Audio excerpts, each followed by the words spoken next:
저는 2부 사회를 맡은 김병용이고요. 자, 오늘 오후에는 박태건, 서철원, 현순영, 김명 선생님이 천희두 선생님의 김소월 비평, 천희두 선생님의 황순원 비평, 천희두 선생님의 박경리 비평, 그리고 천희두 선생님의 하근찬 비평에 관한 저희가 원래 이 취지가 비평에 대한 비평 말하자면 천희두를 어떻게 다시 읽을 것인가, 그리고 천희두 선생님의 비평이 우리한테 지금 어떤 뜻이 있는가를 살펴보는 것인데요. 천희두 선생님의 소월시에 대한 접근에 관한 이야기를 박태건 선생님께서 먼저 시작해 주시겠습니다. 네, 안녕하세요. 박태건입니다. 예, 방금 소개해 주신 대로 이제는 천희두 선생님의 소월평 관련해서 글을 썼습니다.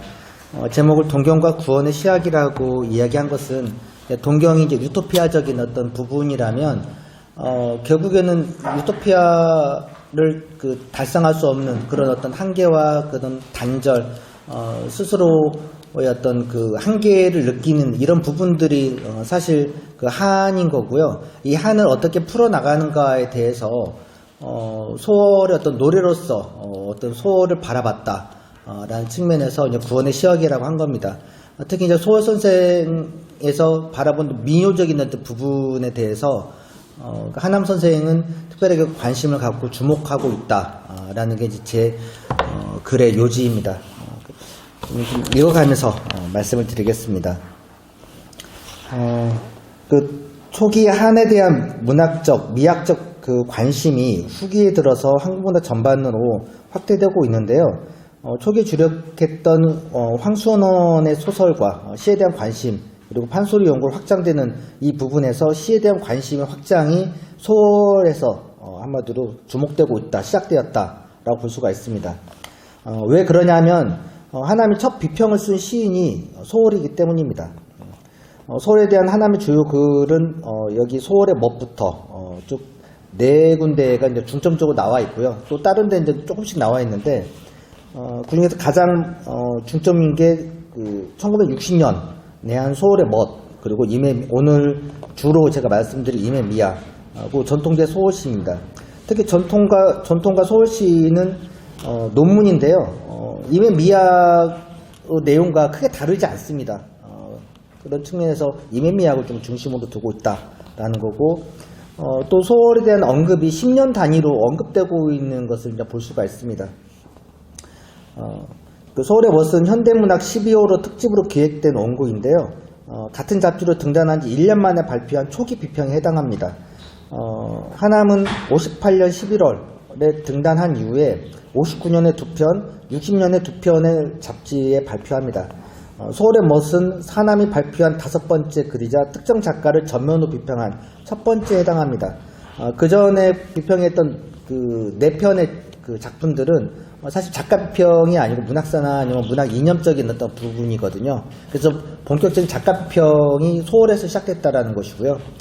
그 이유가 이때 현대문학에서 소월 비평 특집을 합니다. 그래서 모든 작품들이 이제 소월 비평으로 특집돼 있었고, 당시 이제 신의 비평가였던 하남에게 한 부분을 맡겼다고 볼 수 있습니다.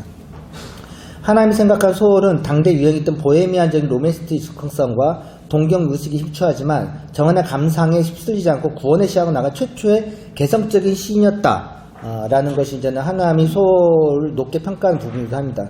여기서 정한의 감상에 휩쓸리지 않았다라는 부분을 많이 강조하고 계십니다.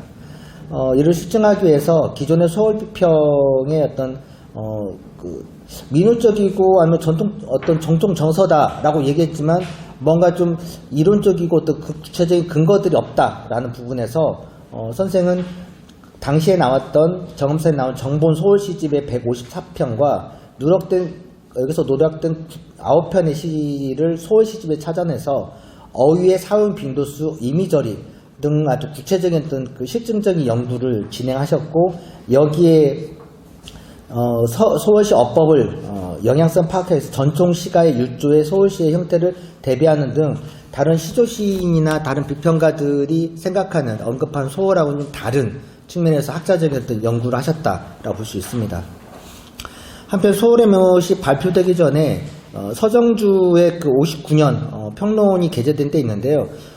서정주의 어떤 서정주에 상당히 많이 관심을 갖고 정환에 대한 이 부분과 소홀에 대한 부분, 이 시인에서는 서정주와 그 다음에 소홀 이 두 사람의 주목해서 글을 많이 쓰셨습니다. 이때 소홀과 정환의 관계를 환기하면서 미당과 소홀의 비평에 이 문제를 중점적으로 고려했을 것으로 생각됩니다. 당시 미당이 그 현대문학에 계속 글을 발표하고 있었고, 또 그 하남이 그 발표했던 소홀의 멋에도 그 서정주의 그 글도 들어가 있고요. 그래서 상당히 그 서로 교류와 그 다음에 이 정환에 대한 이야기가 되지 않았을까라는 생각이 좀 들었습니다. 특히 이 특집 중에서 하이주의 전통의식과 한해 정서, 그리고 김춘수의 소홀시의 행과 연, 그리고 앞에서 제가 언급했던 서정주의 소홀시에 있어서 정환의 처리, 이 세 논문의 내용들이 뒤에도 계속 변주되고 있고, 그 다음에 주목성들을 가지고 있습니다. 즉 동의하는 부분이 크다는 것이죠. 그리고 하남은 이 소홀 기존의 연구 성과 바탕으로 자신만의 정환의 이론을 구축했으니 그 성과가 한국 현대작가 작품론이랑 부제가 붙은 개인 평론집 종합의 의지의 발간입니다. 여기에 제가 말씀드릴 소홀시, 하남의 소홀시의 어떤 그 고갱이라고 할 수 있는 임해미학이 수록되어 있다라는 것이죠. 임해미학은 그 전북대 교수로서 또한 중요 비평가로서 명성을 얻어가던 시기에 쓴 것입니다. 60년 초 황순원과 관련한 주목된 글을 발표하면서 하나만 한해 이론들을 정립하기 시작했고요. 60년대 중반에는 왕성한 평론 활동으로 현대문학상을 수상하기도 했습니다. 그 임해미학을 발표한 이듬해에 전북대 교학과장까지 되셨으니 이 글은 하남의 전성기에 쓴 역작이라고 볼 수가 있죠. 당시 하남은 종합의 의지에서 20명의 작가를 거론하는데 가장 많이 글을 쓴 작가는 황순원, 하근찬 순이었고 시인으로는 소홀과 미당이 유일했습니다.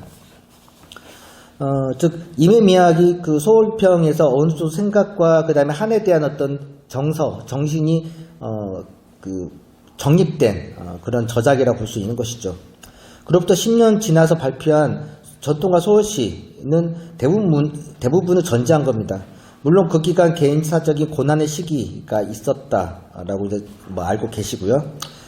그리고 나서 78년 원광대로 오기 전까지 5년의 시간이 경과했으므로 에도 불구하고 소홀에 대한 새로운 의견이 개진되지 않습니다.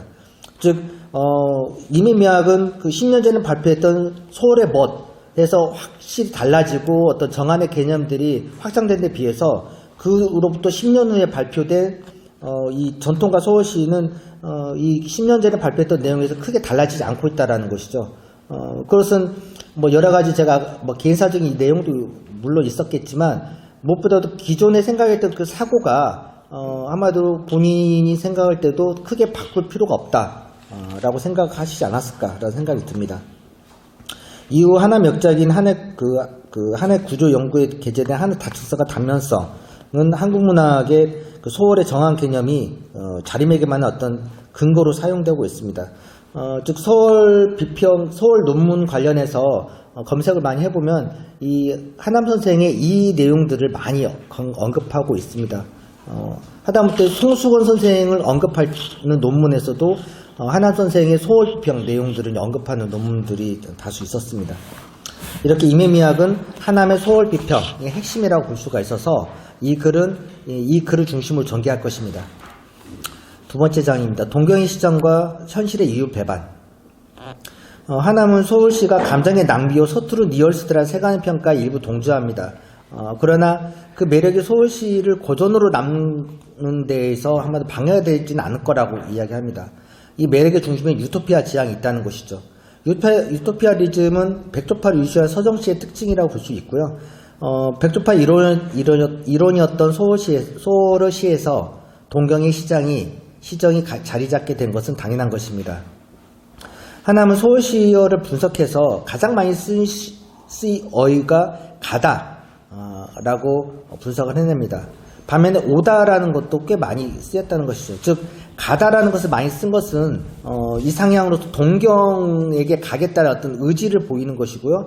어떤 그 이상향, 자기가 그 지향하는 어떤 꽃 이 부분들이 현재는 없다라는 그 상실, 부재를 의미하고 있는 것입니다. 이게 바로 이제는 가다라는 시어를 빈번하게 사용한 동경의 시정이 아닌가라는 생각이 듭니다. 가는 길이라는 부분은 이제 인용을 했습니다. 이 부분 이제는 하남 선생이 책 2권에서 연속으로 똑같은 부분을 이제 인용하는 부분이기도 한데요. 유희시에서 가려는 지향의 의지를 보이는 반면에 그 자리에 머물고 싶은 갈등의 모습도 보입니다. 결국 대상에게 가지 못하는 마음이 그래도 라는 접속사에 표현되면서 다시라는 지향과 다짐의 시어를 불러옵니다. 그렇다면은 이 작중 화자가 가려는 이상향은 어떻게 그려지고 있을까요? 엄마와 누나에서 등장하는 강가의 조그만 초, 아니면 초 배경으로 있는 갈대, 숲, 아니면은 그 앞에 있는 금모래 밭, 이런 것이 하나는 실제로는 황량한 갈대숲이나 스산한 모래밭일지도 모르는데 이렇게 다르게 표현했다는 것이죠.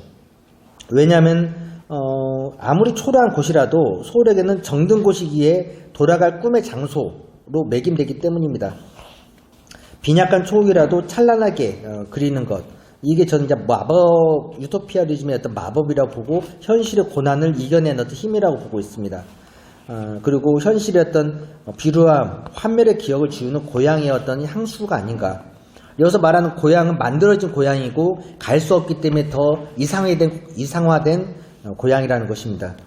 지금은 갈 수 없는 고향으로 가는 길, 그래서 더 커지는 그리움, 오늘에서 멀어지는 꿈이 더 아름답게 느껴지는 것 같다 라고 얘기하십니다. 아르시 왕십리에서도 오간 그 대상에 대한 마음이 표현되어 있습니다. 윤용시에는 오려는 마음과 가려는 상반된 마음이 하나 주체에서 동시적으로 작용하고 있습니다. 하나는 왕십리를 원십력에 의한 지향과 구십력의 회귀가 상극을 이루는 시라고 분석하고 있습니다. 즉 가면서도 올 것을, 오면서도 갈 것을 생각하는 소울의 시심은 주체의 분열과 불안을 나타낸다는 것이죠. 왜 그러냐면 즉 내가 어떤 것을 가고 싶어서 떠나고 있을 때는 내가 두고 온 곳이 한마디로 아쉽고 뭔가 또 다른 어떤 저것이 되는 거예요. 즉 A라는 사람이 보고 싶어서 B라는 사람을 떠나서 가고 있을 때 점점 B라는 사람하고 거리가 멀어지면 멀어질수록 B라는 그 A가 가까워진다는 마음을 표현하는 게 아니고 B에 대해서 상상하게 되고 그리워한다는 것이죠. 그게 이제 왕십리에 표현되어 있다라는 것입니다.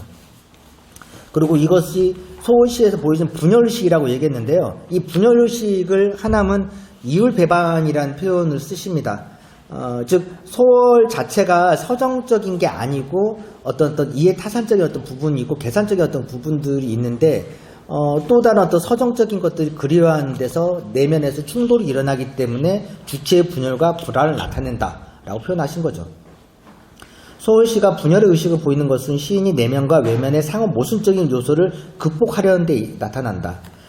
전통적인 정서를 현대적 긴장을 표현하는 것이 소월의 특징인데 소월의 동경은 삼수갑산으로 지칭되는 이 상향을 의미합니다. 즉 삼수갑산은 지리적 개념이 아닌 심적 개념이라는 것이죠. 제가 아까 말씀드린 A한테 가기 위해서 B한테 떨어지고 있을 때 A가 처음에는 삼수갑산이었지만 이제는 B한테 떨어지면 B가 이제 삼수갑산이 되는 겁니다. 소월에게 지금 그곳에 살고 있지 않은 모든 곳이 삼수갑산입니다. 따라서 이 상향을 지향하는 소월의 시심에서 삼수갑산은 존재하고 있습니다. 결코 채워지지 않는 소월의 시심은 오면서 떠난 곳을 동경하고 가면서 남겨둔 그곳을 동경합니다. 영원히 도달하지 못하는 저곳의 세계가 삼수갑산이며 그것이 곧 보헤미안의 유토피아적인 지향이라는 것이죠. 여기까지 어떤 내용들은 소월시가 기존의 어떤 작가들, 당시 어떤 유행하고 크게 다르지 않다라는 내용들을 하면서 이야기를 하고 있습니다. 엄마의 누나를 인용했습니다. 위의 시에 나타난 감병 풍경은 익숙하나 낯설게 느껴집니다. 그것은 소월이 즐겨 낯익은 소재를 낯설게 표현하기 때문입니다. 이 시에서 강변의 낯익은 소재는 미화됩니다. 모래밭과 갈대는 금 모래밭, 갈대의 노래로 한마디로 미화되는 것이죠. 실제가 아닌 꿈의 배를 들쑤여 있는 환상으로 표현됩니다. 하지만은 정작 현실의 강변은 삭막합니다. 대상과 거리가 있기에 동경이 되는 것이고 고향하고 떨어졌기 때문에 동경이 되는 것이죠. 이 점에서 소월의 후배인 그 신석정의 어머니 그 먼 나라를 아르십니까? 나타난 이국적 전조를 떠올릴 수 있습니다. 신석정 또한 흰 물새 나는 고요한 호수, 들장미 열매 붉은 들길, 한가에 풀 뜨는 흰 염소, 산국화 핀 하늘에 나는 서리까마귀 등 아마도 일반적인 호수와 들장미와 염소와 까마귀 등 일상적인 어떤 자연의 사물을 한마디로 낭만적이고 이상적으로 그려냅니다. 이것이 이국적으로 느껴지는 것은 그곳이 아무도 살지 않은 그 먼 나라의 풍경이기 때문입니다. 이 내용이 이제 엄마의 눈화에서 아름답게 그려지고 있는 것 같다는 것이죠. 넘겼습니다. 서울시에 나타난 자연은 동경의 대상이 아닙니다. 예컨대 산유하는 주정적 심상으로서 기다림을 표현하기 위해서 차용된 사물입니다. 그래서 어떤 자연물이라도 서울에서 같은 이미지를 보여주는 객관적 상관물로 작용합니다. 이 지점이 이제 하남 선생이 서울시에서 발견하는 한 주점인데요. 자연과 동일하지 않고 자연을 그냥 도구로 쓴다는 거죠. 자연물을. 서울의 자연에 대한 형이상적인 관점이 없는 이유는 자연을 소재적 차원으로 취하기 때문이다. 이게 바로 그 부분입니다. 이는 현실을 피해 자연과 완벽한 조화를 완성하려고 했던 도연명이나 워즈워드의 시작과는 소월이 출발을 달리한다고 하남 선생은 생각했습니다. 그들은 자연과 일치를 꿈꾸기 때문에 주정적 감상을 직접적으로 드러내지만 소월은 주정적 감성이 자연물과 객체화됩니다. 결과적으로 소월은 감상의 타락을 극복하면서 또 다른 자연을 재현할 수 있었다는 것이죠. 소월은 원시적 감정은 완전한 자취를 감추고 구체적 표상으로 자연산물이 구체적 이미지로 시의 표면에 부각되어 그 자체로 조화를 갖춘 시적 공간을 창출해 있었던 것이다 라고 이제 한남 선생님이 얘기하는데요. 제가 아까 말씀드렸던 자연물을 객체로 그냥 한마디로 서정의 어떤 대상이 아니고 하나는 도구로서 사용했고 거기서 거리감을 완성할 수 있었고 오히려 기존에 있던 그 시인들보다 감정의 어떤 그 낭만이나 타락이라고 표현하시는데 거기에서 소월이 이겨낼 수 있었다라고 얘기합니다. 그런데 자연에 대한 소월의 동경이 아름다운 신기루의 한계를 사전에 의식했다는 혐의를 보인다는 점에서 유율배반과 모순이 발생합니다. 서울의 수사법에서 역사가 반화가 많은 것도 이러한 외부와 내부의 충돌에서 비롯됐다고 저는 생각이 됩니다. 하나는 이에 대해 서울은 너무나도 총명하고 타산적인 사람이어서 그 주정적, 집정적 표면의 감촉과는 달리 그 소재의 선택에 있어서 노련하고 치밀한 계산이 곁들여 있다. 이것은 타고난 천성에 비롯됐다라는 김한서가 소월을 평가했던 부분들에 동의하면서 이런 내용을 합니다.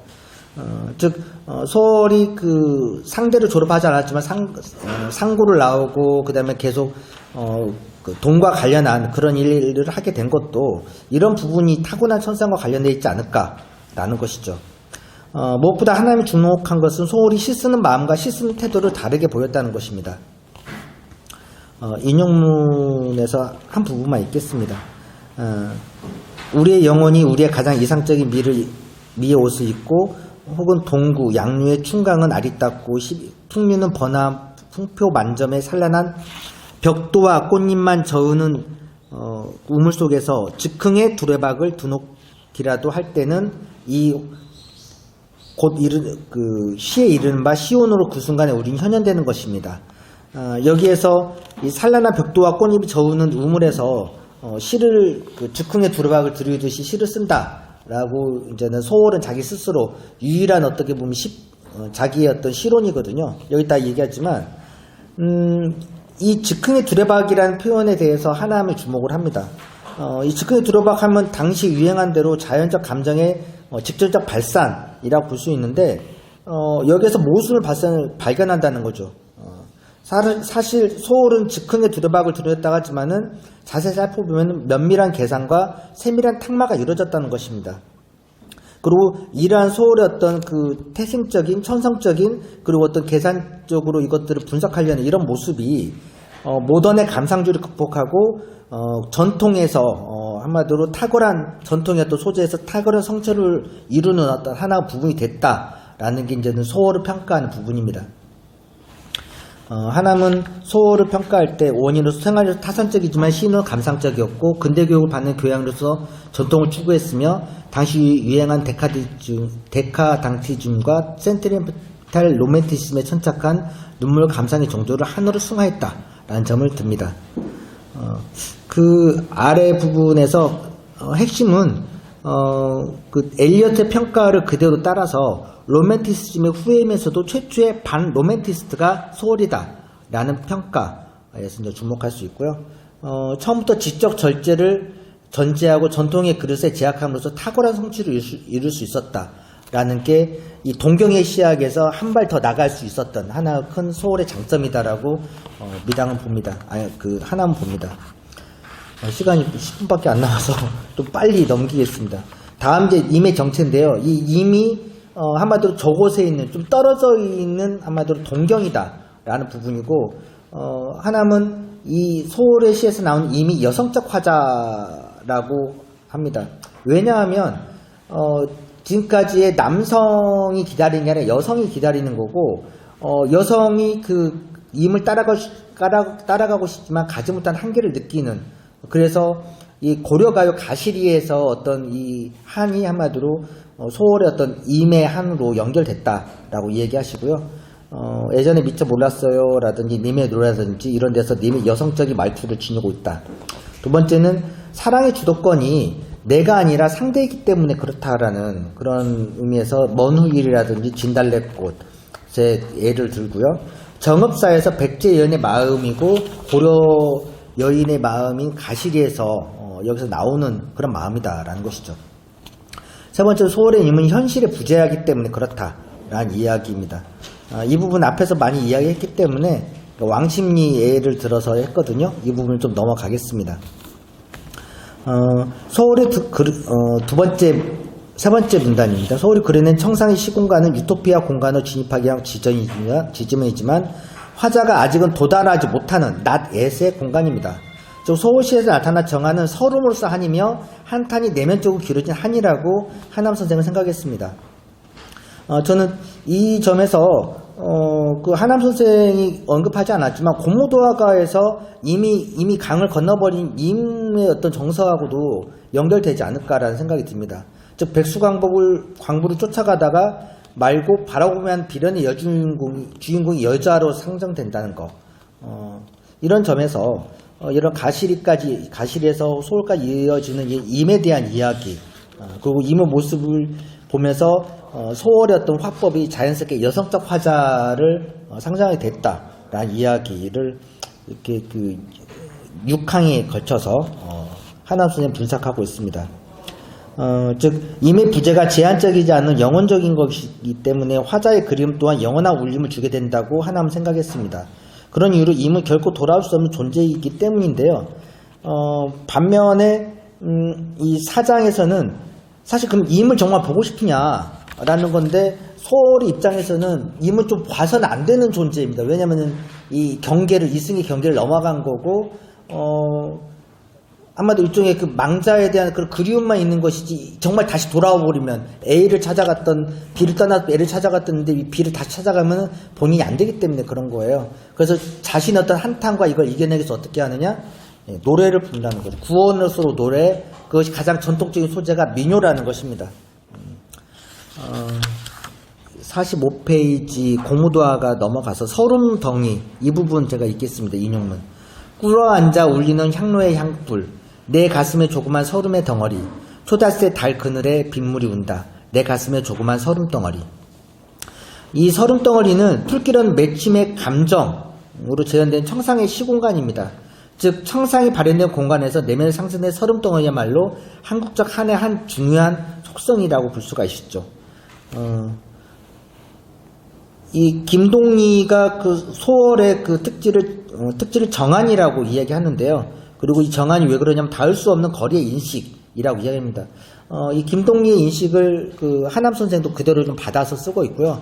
아마도 이 김동리의 하남 소월 비평은 아직도 이제 그 소월을 평가하는 데서 좀 중요한 어떤 근거가 되고 있는 것 같습니다. 그 밑에 내용들은 이제 넘어가고요. 그 46페이지 두 번째 단락부터 읽겠습니다. 하남은 소월의 시가 노래가 된 것은 서름에서 비롯된 말이기 때문이라고 합니다. 서름은 죽음처럼 불가항 점에서 과거일처럼 돌이킬 수 없습니다. 서름의 노래를 불러 현실의 패배를 멋으로 풀어온 것이 우리 민족의 전통이라는 것이죠. 그리하여 서름의 공간을 멋으로 풀어낸 노래는 동경이 자저되는 순간에 스스로를 치유하는 탄식처럼 노래가 됩니다. 패배가 크면 클수록 노래의 절절함은 훨씬 더 커집니다. 한이 서린 가락이 되는 것이죠.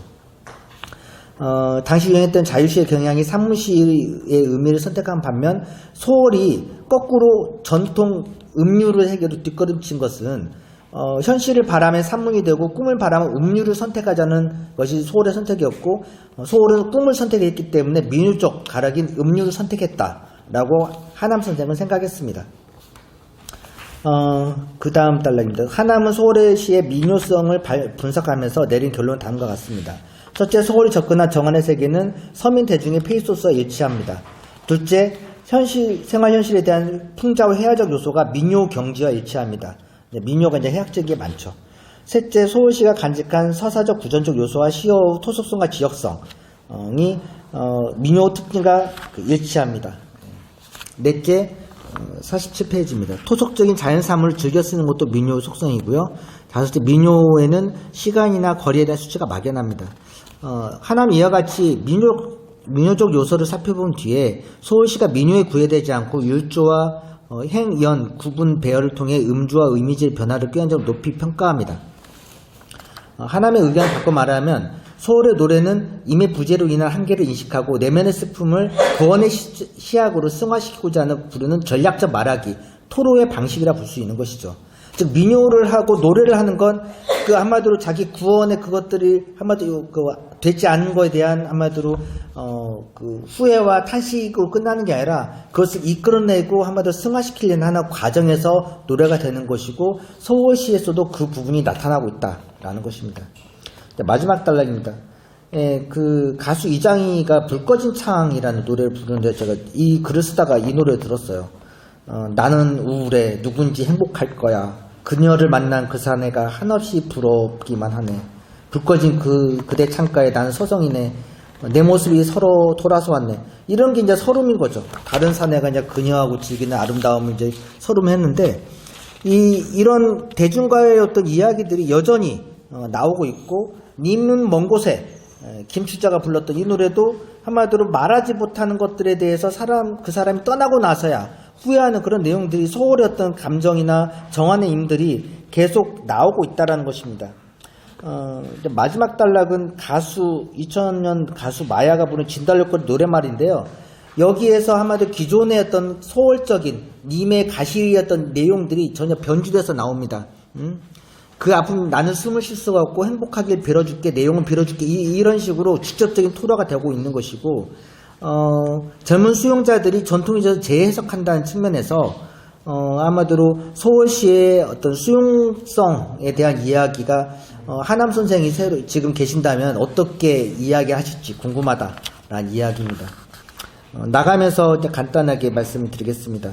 하남 선생은 자연물로서 시적 소재 동화보다 객관적 상감으로 그러냐 높게 평가하고 소월이 이성의 증거다리로 역사적으로 몇몇이 흘러온 감정의 계율을 건넌 최초의 근대 시인이다. 여기 이제 소월을 높게 평가하는 부분이 있습니다. 마지막 장에 이 즉흥성, 로맨티스트란 즉흥성 극보가 의식적인 시작을 수행한 것, 여기에는 민요에만 구애되지 않고 전통을 계승하는 문제와 우리가 민요 쪽으로 편하게 생각하는데 그게 모든 게 음수가 자수율로 다 정리가 돼가지고 계산적으로 만들어졌기 때문에 이것이 훨씬 더 그 감동과 거리감을 통해 가지고 어떤 그 고전으로 남게 된다라는 것이 이 한마디로 하남이 생각한 소월의 평가입니다. 좀 아쉬운 점이 님의 미학과 전통과 소월시가 좀 약간 조금씩 다른 게 있거든요. 문장이 좀 달라지고 문단이 답해진 게 있는데 이걸 좀 분석하면 10년의 시간에 어떤 변화된 추이가 있지 않을까라는 생각이 좀 드는데 이 부분은 제가 좀 역량이 부족해서 하지 못한 점이 좀 아쉽습니다. 이상으로 발표를 마치겠습니다. 소월시에 대한 하남 신도 선생님의 비평 접근 방식 그리고 방향에 대해서 우리 박태건 시인께서 따뜻한 따뜻하게 봐주신 것 같습니다. 자, 수고하셨고요. 지금 미진한 부분은 원고 마감이 11월 25일입니다. 다시 수정하시면 됩니다. 자, 그럼 바로 이어서 서철원 선생님을 모시고 천이도 황수원과의 화양연화라는 제하의 주제 발표를 듣도록 하겠습니다.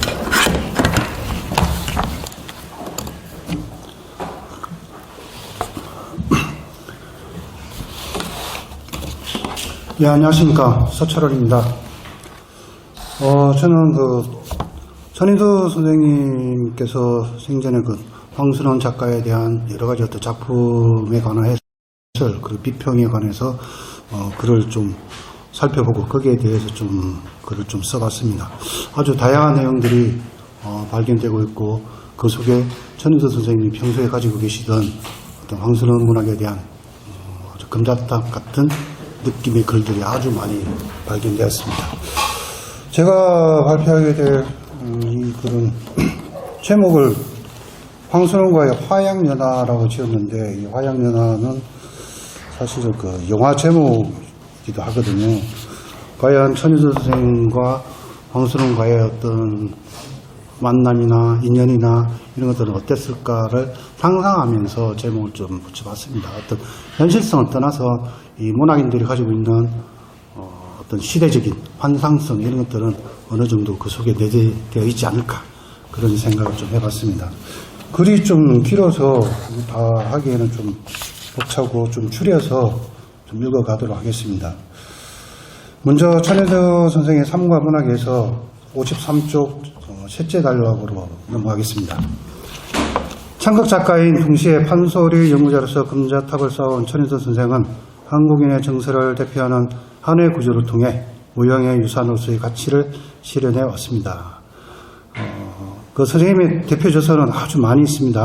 한국 현대 소설과 특히 한의 구조 연구, 한국 문학과 한, 이런 어떤 다양한 어떤 업적들은 선생님께서 받은 현대문학상, 전북문학상, 월탄문학상, 모학문학상, 독립문학대상 등의 어떤 수상 경력이 말해주지 않은가 생각이 듭니다.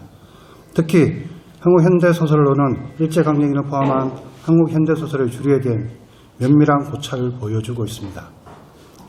여기에는 김동희, 나도양, 염상섭, 현진건, 이광수, 최수혜, 최만식, 이여섭, 김동리 이와 같은 문인들과 특히 황순원 작가에 대한 작가로 문학론을 성찰하면서 그가 이룬 문학적 업적은 현 시대에도 아주 유효한 메시지를 던져주고 있다고 생각이 듭니다. 인용문으로 넘어가겠습니다. 이와 같이 황순원에 대한 천인도 선생의 마음은 마치 소설에 등장하는 별과 같습니다. 일제강점기 황순원 문학의 디딤돌이 된 별을 통해 천인도는 황순원 문학의 이상향을 확인합니다. 이 천인도 선생이 발견한 문학적 이상향의 어떤 접점은 한국적 신화로서 전설과 설화를 의미합니다. 우리가 전설이나 설화의 기원을 알 수 없는 까닭은 또 무지에서가 아니라 어느 시대를 지나쳐 가더라도 그 시간대에 유의미한 교훈적, 선지적 메시지를 남겨주기 때문입니다. 이와 같은 관계를 통해 우리가 알 수 있는 것은 그들은 분명 한국인이라는 사실이며 시대적, 역사적 전후관계에서 유래된 순수 추상으로서의 한국인이라는 신화적 진실을 외면할 수 없다는 사실입니다. 넓고 오래 묵은 문인의 글은 때로 새것 같아서 받아들이기 힘들 때가 있습니다. 천인도 선생과 황순원의 인연은 문학적 환생이라는 이러한 주제를 넘어 인간 내면의 근원성을 조명하는 데 의의가 있다 하겠습니다. 문학적 환생과 서사의 서사입니다. 천인도 선생과 황순원의 문학적 인연은 70년대로 거슬러 올라갑니다. 실제 두 문인이 만났을 가능성은 높아 보이긴 하지만 확인될 만한 자료는 보이지 않았습니다. 황순원에 관한 천인도 선생의 비평적 시선 이전에 우리가 알고 있는 황순원에 대한 객관적 고찰도 아주 중요하리라 생각이 듭니다. 그 다음 단락 넘어갑니다. 황순원의 문학적 인대기는 크게 역사주의적 비평, 그리고 저 아래 보면 형식주의적 비평, 이렇게 두 가지로 나눌 수 있습니다. 물론 리상의 어떤 의미를 두어서 나눌 수도 있겠지만 크게 봐서는 이 두 가지로 요약된다 하겠습니다. 특히 형식주의적 비평에 의한 시각으로는 천인도 선생의 견해가 아주 지배적입니다. 이러한 형식주의적 측면에서 선의의 미덕과 한국적 이미지의 추구에 집중하고 있는 황순원의 작품은 한국적 전통, 풍속, 의례와 긴밀한 정서를 유지하고 있습니다. 특히 천인도 선생은 황순원이 토속 세계에 집착하는 것은 그 예술적 방법의 한 방편임을 시사한 바 있습니다. 여기에는 일정한 물리량의 법칙과 같은 이미지화된 공식이 존재하기도 합니다. 이처럼 인간의 문학 행위는 오래전 굴절되거나 조각난 시간, 공간 이미지로부터 소환된 자아의 실존성에 대한 성찰의 시편을 주체적으로 인식하기 마련입니다. 텍스트 내부적으로 작중인물의 생존 방식은 주체자로서 작가의 근원에 해당됩니다. 이것은 황순원의 소설 텍스트 내부에 건설된 역사, 신화, 민속, 야담, 제의와 연관되어 나타날 수밖에 없으며 천혜도의 비평에서 나타나듯 황순원의 토속세계는 과거 사건에 대한 시간, 공간 이미지의 소환 콤플렉스와도 긴밀합니다. 여기서 소환 콤플렉스가 좀 낯설게 느낄 수도 있겠지만 텍스트 내부에 존재하는 어떤 기억 혹은 그 반대편에 자리 잡은 망각에 관한 어떤 이론에 해당이 되겠습니다. 이론이라기보다 어떤 공식적인 그러한 어떤 시편에 나타나는 시간, 공간 이미지로부터 텍스트 내부적으로 드러나는 기억이 과연 어떠한 공간적 정체성을 보여주고 있느냐 이런 내용을 담고 있습니다. 그 다음 단락입니다. 황순원의 문학적 전략은 그가 살아온 삶의 연대기와 맞물려 있습니다. 일제강점기 어둡고 암울한 식민지 시대를 살아온 자들의 고향과 같은 황순원의 문학적 환생은 한국적 소설의 전략적 청의를 정서적으로 제시하는 점에서 한국인의 신체와 정신의 보락으로서 전통과 향수의 정체성을 담고 있습니다. 이런 측면에서 황순원 문학의 전략적 원리는 다분히 역설적입니다. 일제강점기 어둡고 암울한 시대상을 먼 거리에서 조명하는가 하면 집과 땅과 고향을 잃어버린 자들에게 존재의 근원성을 귀 기울여 들려주고 있습니다. 이처럼 문학이 사회와 긴밀히 관련되어 있다고 하는 이유는 그것이 어떤 다른 예술 양식보다도 직접적으로 사회의 현상을 표현 대상으로 하고 있기 때문입니다. 그 삶이 말해주던 황순원의 문학은 일제강점기를 기점으로 하여 한국의 근현대사를 정면에서 바라보고 느끼며 살아간 역사적 주역으로서 전통적인 한국인의 정서를 반영하고 있습니다. 황순원 문학에 대한 한의 지평입니다. 두 번째 단락. 황순원 소설에 관한 천희도 선생의 비평의식은 투명하면서도 정결하다 하겠습니다. 한국 문학을 이해하는 중요한 이론적 배경이 되고 있는 한의 구조 연구를 원료로 할 때 황순원의 소설은 천희도 선생의 문학적 이상과 유연한 매력을 형성합니다. 황순원의 소설 곳곳에서 발견되는 결별, 죽음, 좌절 등의 모티프는 인간적 한에 기초한 직설적인 서술 방식에서 찾을 수 있습니다.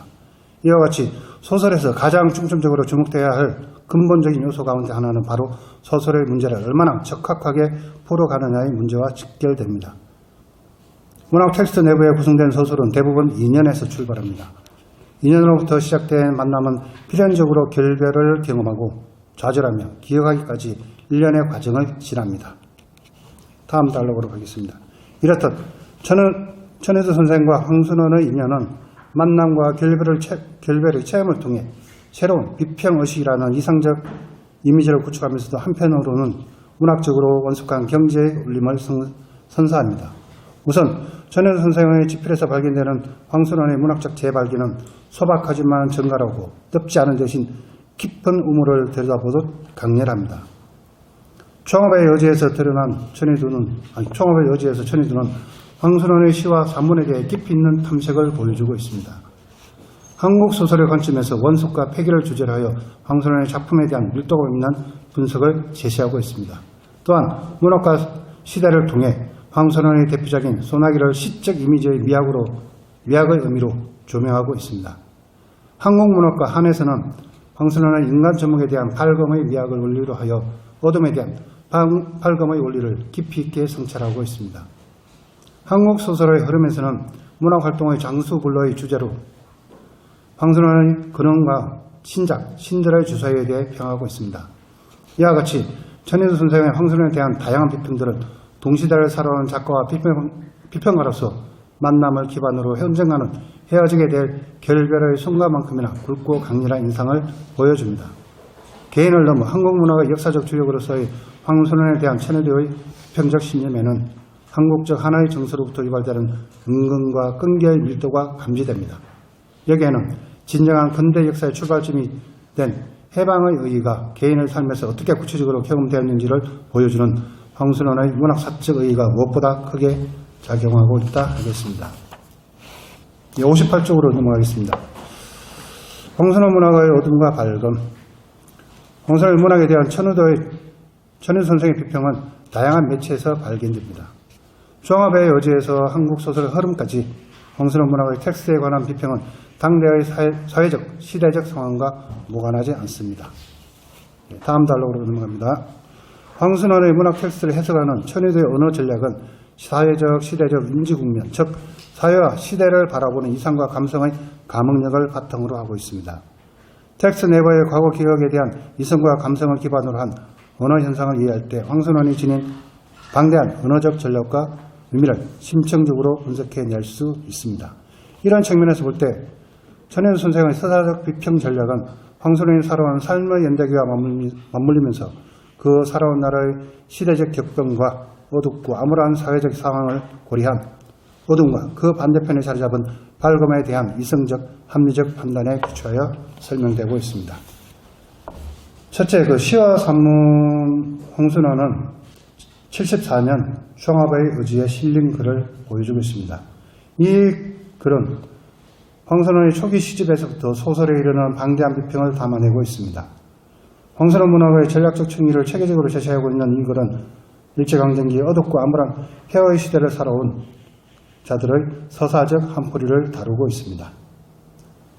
이와 같이 천호대의 글에는 황순원의 첫 시집 방가에서의 소박하고 자연 발생적인 서정시인의 모습이 관찰됩니다. 황순원에게 일제강점기 암울한 현실과 유리된 자연에 대한 시편을 보여준 것은 시인으로서의 삶의 지평을 열어가는 한 가지 길이었을 것입니다. 그 내면에는 비에 젖은 자아의 정체성과 식민지 그늘에 잠긴 조국의 자연에 대한 연민을 보여줍니다. 이와 함께 황순원의 두 번째 시집 골동품에 대한 천혜도의 시선은 밝고 따사롭기 그지없습니다. 첫 시집 방가에서 들려주는 식민지 그늘에 잠긴 자연을 메아리하는 차원이 다른 밝은 이미지로서의 골동품은 마치 이지적이며 재치 넘치는 박물관의 풍경을 옮겨놓은 듯한 인상을 보여줍니다. 이처럼 방가와 골동품에서 볼 수 있는 이미지는 어둠과 밝음으로 나누어진 극명한 감성의 분할에서 찾을 수 있다 하겠습니다. 60쪽으로 넘어가겠습니다. 천혜도 선생의 황순원 문학에 대한 치밀하고 지적인 절제에는 고도의 전략이 자리 잡고 있습니다. 일제강점기 시대적 억압과 모순은 살아남은 자의 울분과 다르지 않습니다. 문명의 괴리를 신체로 각성한 황순원의 문학은 문학 자체의 의미보다 어두운 현실 상황에 직면하여 자연과 서정이라는 새로운 돌파로 찾아 나서는 정적인 구두와 긴밀합니다. 그에 따른 시편들 또한 유용한 가치를 지닌다 하겠습니다. 이러한 문학적 표현 방식은 황순원이 지니는 개별적 언어, 역사, 사회로부터 멀지 않은 밝음의 축으로부터 연동한다고 볼 수 있습니다. 이런 측면에서 황순원 문학이 식민지 저항 문학으로서의 유한가에 대한 물음은 천혜도 선생의 치밀하고 지적인 절제 속에 내재될 수밖에 없습니다. 식민지 시대를 정면에서 살아온 그 자체만으로도 황순원은 어둠을 뚫고 밝음을 지향하는 저항 시인으로의 중요한 내용을 함의하지 싶습니다. 두 번째, 시적 이미지의 미학. 황순원 소나기 문학과 시대입니다. 천혜도 선생은 82년 문학과 시대에서 황순원의 소나기를 통해 시적 이미지의 미학에 관한 접근을 시도하고 있습니다. 이미지의 구체적 형상화는 공간의 재구성을 의미한다는 점에서 소나기는 시각적으로 매우 고무적인 글쓰기 형태를 보여줍니다. 천혜도 선생에 의하면 황순원의 소설은 아련한 시적 요원과 함께 매우 면밀한 지적 절제에 의해 뒷받침된다고 합니다. 작가로서의 황순원의 일관된 노력은 한국적 인간상을 부각시키는 데 있으며 소나기의 경우 시골의 토속적 상황을 배경으로 하여 사춘기에 접어든 소년, 소녀의 비일상적 공간을 보여주고 있습니다. 여기에는 시적이면서 고도로 절제된 황순원의 지적 세림미가 일상의 공간을 떠나 새롭고도 다른 공간으로의 시간여행을 안내합니다. 이와 같이 다른 공간으로의 황순원의 소설 속 이미지의 재현은 사실과 비사실이 공유된 새로운 지점, 즉 공간에 해당되며 이 공간은 시적으로 이미지화된 시각적 산물로서 합리적 헤테로토피아를 형성합니다. 인용문은 넘어가도록 하겠습니다. 인용문 끝에 보면 끝에 둘째 줄에 보면 인상파 화가의 경우라는 말이 있긴 합니다. 이걸 보시고 밑에 하겠습니다. 여기서 인상파 화가의 경우 같은 시각적 이미지의 극대화는 소년과 소녀가 놓인 현실 상황과는 대조적인 다른 공간으로의 이행을 보여줍니다. 이 공간은 황순원에 의해 고안된 고도의 지적이며 절제된 텍스트 내부 공간으로 천의도로부터 새롭게 부각되는 공간이기도 합니다. 포커는 다른 공간으로 지칭되는 헤테로토피아의 고유한 영역에 대해 신화적인 동시에 현실적으로 이의 제기의 대상이 되는 상이한 공간들에 대한 독해의 체계적인 기술 원리와 방식을 헤테로폴리지로 정의하고 있습니다. 여기서 공간의 독해는 독자이거나 비평가의 시각에 의해 판단되는 다른 공간을 의미한다 하겠습니다. 마지막 단락입니다. 이와 같이 소나기에서의 시적 이미지의 형성화는 황순원의 문학에 대한 현상학적 탐구의 의미를 넘어 천의도 선생에 의해 새롭게 감지되는 텍스트 내부에서의 그토록 멀리 나아가려고 그토록 깊이 내려가려고 하기에 방법상의 의무를 하여 감정적인 반향을 차원을 넘어서야 한다는 데 일정한 기율이 적용될 수밖에 없습니다. 왜냐하면 황순원이 예문한 문학의 결정은 소나기라는 소설의 개별적 창조 이전에 인간의 순수한 지향, 그리움, 기다림, 기억으로부터 지배되는 보편적 인간의 심리, 그로부터 멀지 않은 고향에 대한 근원적 향수에 있기 때문입니다. 이것은 전혜도 선생에 의해 증명된 시적 이미지로의 형상화에 기여하는 텍스트 내적 공간성을 의미한다 하겠습니다. 한편 황순원의 소능에서 발견되는 시적 이미지와 함께 한의 정서는 다분히 역설적입니다. 전혜도 선생의 한은 죽음, 결별, 기다림, 그리움 이러한 결정에 치우친 어두운 정서만을 보여주는 것은 아닙니다. 그 삶이 말해주듯 전혜도 선생은 일제강점기 식민주의를 기점으로 하여 한국의 근현대사 국면을 정면에서 바라보고 느끼며 걸어간 역사적 주역으로서 한국인의 정서를 반영하고 있습니다. 이와 같은 이유로 하여 천혜도 선생은 황순원의 소나기에서 스웨트에 얽힌 소녀의 마지막 유언은 소년에게 지울 수 없는 한의 의미로 남겨둡니다. 소녀가 소년에게 던진 하얀 조약돌의 의미가 소녀의 마음을 상징한다면 죽기 직전 소년의 체온에 남은 스웨트를 입혀서 묻어달라는 소녀의 유언은 소년과 소녀 사이 끊어낼 수 없는 영원의 징표로 남게 되는 것입니다. 여기서 영원의 징표는 결별, 기다림, 그리움, 기억 등과 같은 지울 수 없는 한의 어두운 내포와 함께 그 너머 밝음을 표상하는, 밝음을 지향하는 가능성을 보여줍니다. 아래로 내려가겠습니다. 이와 같은 하나의 결정들이 소나기의 외피를 둘러싼 중요한 정서를 이루고 있으나 그 근원은 한국의 전통적인 사랑과 결별을 통한 한의 극복에 있습니다. 비록 한은 고통을 동반하는 것이지만 문학적 가치 생성을 위한 제재로서 오랜 시간 작가들의 신체와 정신의 지표로 삼아온 무형의 산물인 것입니다. 천혜도 선생은 한국적 한의 정서를 어두운 내포로서 보정성과 그 반대의 입장에서 밝음의 지향을 추구하는 하나의 긍정성을 확인시켜줌으로써 하나의 속성을 의미하고 있습니다. 이런 측면에서 황순원 소설에 나타난 하나의 정서는 한국인의 문화와 예술 전반에 미학의 동력을 불어넣는 동시에 문학적 감성까지도 성화시킨다고 볼 수 있습니다. 세 번째, 조항합의 여지입니다.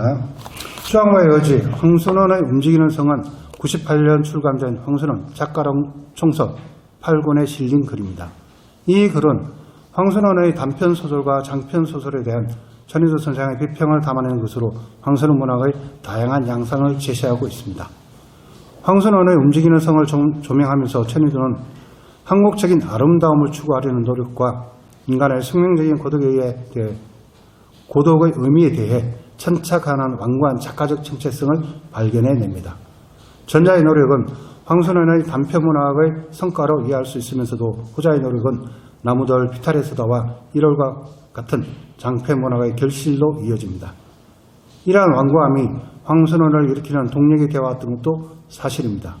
특히 황선원의 단편 문학에서 볼 수 있는 시대 현실을 외면한 순박한 인간상은 천혜도의 내면을 울리는 화두로 자리잡고 있습니다. 이것은 순박한 인간상을 통해 따뜻한 인정과 서정시적인 애취로움을 느끼게 하는 근원이 됩니다. 이처럼 천혜도 선생이 황선원의 소설에서 느끼는 순박한 인간상은 인간 삶의 형태를 분할하기보다는 감성적으로 매우 근원적인 속성을 지닙니다. 여기에는 고향에 대한 회귀와 한국적 토속을 위주로 하는 근원성을 내포하면서도 그 언저리에서 묻어나는 동심의식은 소설의 흐름을 유지하는 현상을 보여줍니다. 맨 밑에 달락입니다. 천혜도 선생의 입장에서 황선원의 토속 지향성은 현대사회에 대한 불신과 불안전한 터전으로서의 의미가 강하게 연상됩니다. 그럼에도 불구하고 천혜도 선생은 황선원의 한국적 운영으로서 토속 지향성에 있어 궁극적인 지향점은 부정적인 정서보다 긍정과 애정 어린 시선을 보냅니다. 특히 천혜도 선생이 바라보는 움직이는 성에는 개인과 개인의 존재성, 집단과 집단의 예속과 종속의 양립성, 신앙과 샤머니즘의 의식 혹은 무의식적 대립, 삶의 불안과 사회적 관계 등 다양한 모습을 보여주고 있습니다. 여기에는 삶의 투전으로서 텍스트 내부에 건설된 시간, 공간 이미지가 작가의 토속 지향성과 대척점에서 존재에 관한 불안, 단절, 허무, 광기 등의 관념을 보여주는 동시에 근원적으로는 삶의 터전과 관련하여 인간적 해방을 지향합니다. 맨 아래에 달라고 하겠습니다. 한국 소설에 당면한 이율 배반을 정면에서 극복하려 한 것에 대한 천혜도 선생의 비평은 오늘날 퇴색되어 가는 한국인의 정서, 풍토, 터전의 상실에서 찾을 수 있습니다. 보다 근원적으로 신앙, 종교의 문제가 아닌 샤머니즘 자체에 깃든 한국인의 정서는 결별, 죽음, 기다림 등과 친속한 소재로서 한의 이면적 속성을 충실하게 반영하고 있습니다. 이것은 어둡고 부정적 속성의 한을 넘어 극복과 회복 치유의 기능을 담당하는 정신적 산물로서 한국인의 정서를 통합하고 유인하며 조망하는 단계의 밝고 온숙한 긍정의 정서를 가리킨다 하겠습니다. 예, 마무리 짓겠습니다. 화양연화의 꿈은 66쪽으로 넘어가면 되겠습니다. 앞에 부분은 앞에 발표했던 내용들을 정리한 것이기 때문에 66쪽 예, 가면 되겠습니다. 황선원에 대한 천혜도 선생의 비평은 다양하면서도 깊고 방대한 화근에 차 있습니다. 문학작품을 평가할 때 작가와 비평가의 관계는 서로에 대한 신뢰감에서 시작되며 그 끝은 개인적, 의식적, 비평적 사회로부터 멀지 않은 감성을 공유하게 됩니다. 그 내면의 힘까지도 서로 공유하는 것이 황선원 문학에 대한 천혜도 선생의 필름일 것입니다. 화양연화는 이루어질 수 없는 사랑을 의미합니다. 이것은 남녀 간의 사랑만이 아닌 고결하면서 열정이 가득한 인간적 정감과 애정을 말합니다. 천혜도 선생의 시선에서 사로잡힌 황선원의 문학은 애정 그 자체입니다. 넘치는 수사가 아닌 있는 그대로의 차분하면서도 냉정한 시선은 글을 읽는 독자로 하여금 그 마음의 밝고 따뜻하며 순한 인상을 그대로 물려받게 합니다. 천혜도 선생의 문학 정신은 세상에 대한 끈기 있는 서사력을 바탕으로 하고 있습니다. 그 내면의 힘을 이 시대에 다시금 조명하는 일은 그를 노동으로 삼는 자로서 순한 용기를 불러옵니다. 과연 천혜도 선생은 그 특유의 문학 정신과 필력으로 황선원과의 화양연화를 꿈꿨을지 모를 일입니다. 원래 예정됐던 25분에 맞춰서 잘 보내주셨습니다. 감사합니다. 잠깐 쉴 텐데요. 발표분들을 들으시고 이렇게 하고 싶은 말씀들이 있으실 수 있을 텐데, 오늘 그 종합 토론이 있고 그 종합 토론 이후에 그 선생님들, 참석하신 선생님들이 이렇게 하고 싶은 말씀이 있으면 함께 듣는 시간을 갖도록 할 테니까 질문을 그때 해주셨으면 합니다. 그러면 15분간 쉬겠습니다. 2시 반에 다시 시작합니다. 오후 주제 발표 세 번째, 현수영 선생님께서 천희두의 박경리 작품에 대한 이해와 질문이라는 주제로 발표를 해주시겠습니다. 예, 바로 시작. 시작할까요? 네. 네. 천희두 선생님이 쓰신 박경리 작가의 작품론은 3편입니다. 1968년 5월 현대문학에 발표한 애고적 측면과 초애고적 측면이라는 글이 있고요. 1975년 문학과지성 20호에 쓴 정통과 이단이라는 글이 있습니다. 그리고 1994년 10월에 현대문학에 발표한 한의 여러 궤적이라는 글이 있습니다. 저는 이 3편의 글에서 그 천희두 선생님께서 박경리 작가의 작품들에 대해서 평한 그 관점과 내용을 좀 자세히 살펴보고요. 각 편의 글에서 부연이 필요하거나 아니면 우리가 논의를 좀 더 심화하고 확대해야 할 가치가 있다고 판단되는 문제들을 짚어볼까 합니다. 쉽게 말씀드리면 만약에 이 자리에 천희두 선생님이 계시다면 질문 드리고 싶은 그런 문제들입니다. 먼저 애고적 측면과 초애고적 측면에 대해서 말씀드리겠습니다. 이 글은 1968년 5월 현대문학의 그 선생님께서 쓰신 소설 월평인데요. 바로 전달인 68년 4월에 월간중앙 창간호에 실린 김동리의 꽃피는 아침이라는 단편 소설과 박경리 작가의 우화라는 단편 소설에 대한 글입니다. 이 글은 매우 짧지만 소설미학에 대한 그 선생님의 관점이 잘 드러나는 글이라고 생각합니다. 이 글에서 그 선생님께서는 작가의 그 애고적 조건이 하나의 작품으로 형상화되기까지 어느 정도의 굴절 과정을 거쳐야 하는가라는 질문이 그 소설미학의 가장 초보적이지만 가장 궁극적인 질문이다 이렇게 전제하셨습니다. 그리고 좋은 소설이라고 하는 것은 작가의 애고적 상황이 드러나는 동시에 그것을 초국하는 보편적 차원까지 이룩한 작품이어야 한다 이렇게 전제를 하셨어요. 그래서 그 김동리의 꽃피는 아침과 박경리의 우화라는 작품은 작가의 애고적 상황과 또 작중 상황이 비교적 정당한 그 관계가 비교적 정당한 역학관계 위에서 이룩되었다. 그래서 매우 재미있었다. 이렇게 평하셨고요. 매우 짧은 글이었기 때문에 그 김동리의 작품에 대해서만 상론하셨습니다. 김동리의 꽃피는 아침이라는 작품은 주인공인 나가 밤새 그 친지들하고 그 화투놀이를 하다가 이튿날 아침에 이제 비가 내리는데요. 비를 맞으면서 이제 쓸쓸하게 귀가하다가 꽃나무를 산다는 그런 짧은 내용입니다.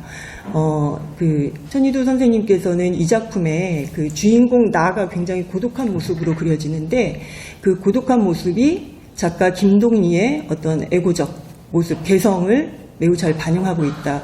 그것을 그 충분히 짐작할 수 있게 그렇게 그려졌다. 이렇게 말씀을 하셨어요. 그러면서 동시에 그 주인공 개인의 그 고독이 아니라 그의 고독이라고 하는 것은 인간의 보편적인 소외감으로 확장되고 있고 또 한편 그 고독감이 역설적이게도 그의 어떤 옵티미스틱한 행위로 그려지기도 하는데 그 주인공의 옵티미즘이라고 하는 것도 주인공 개인의 것이 아니라 보편적인 것으로 확장되고 있다. 이렇게 평하셨습니다.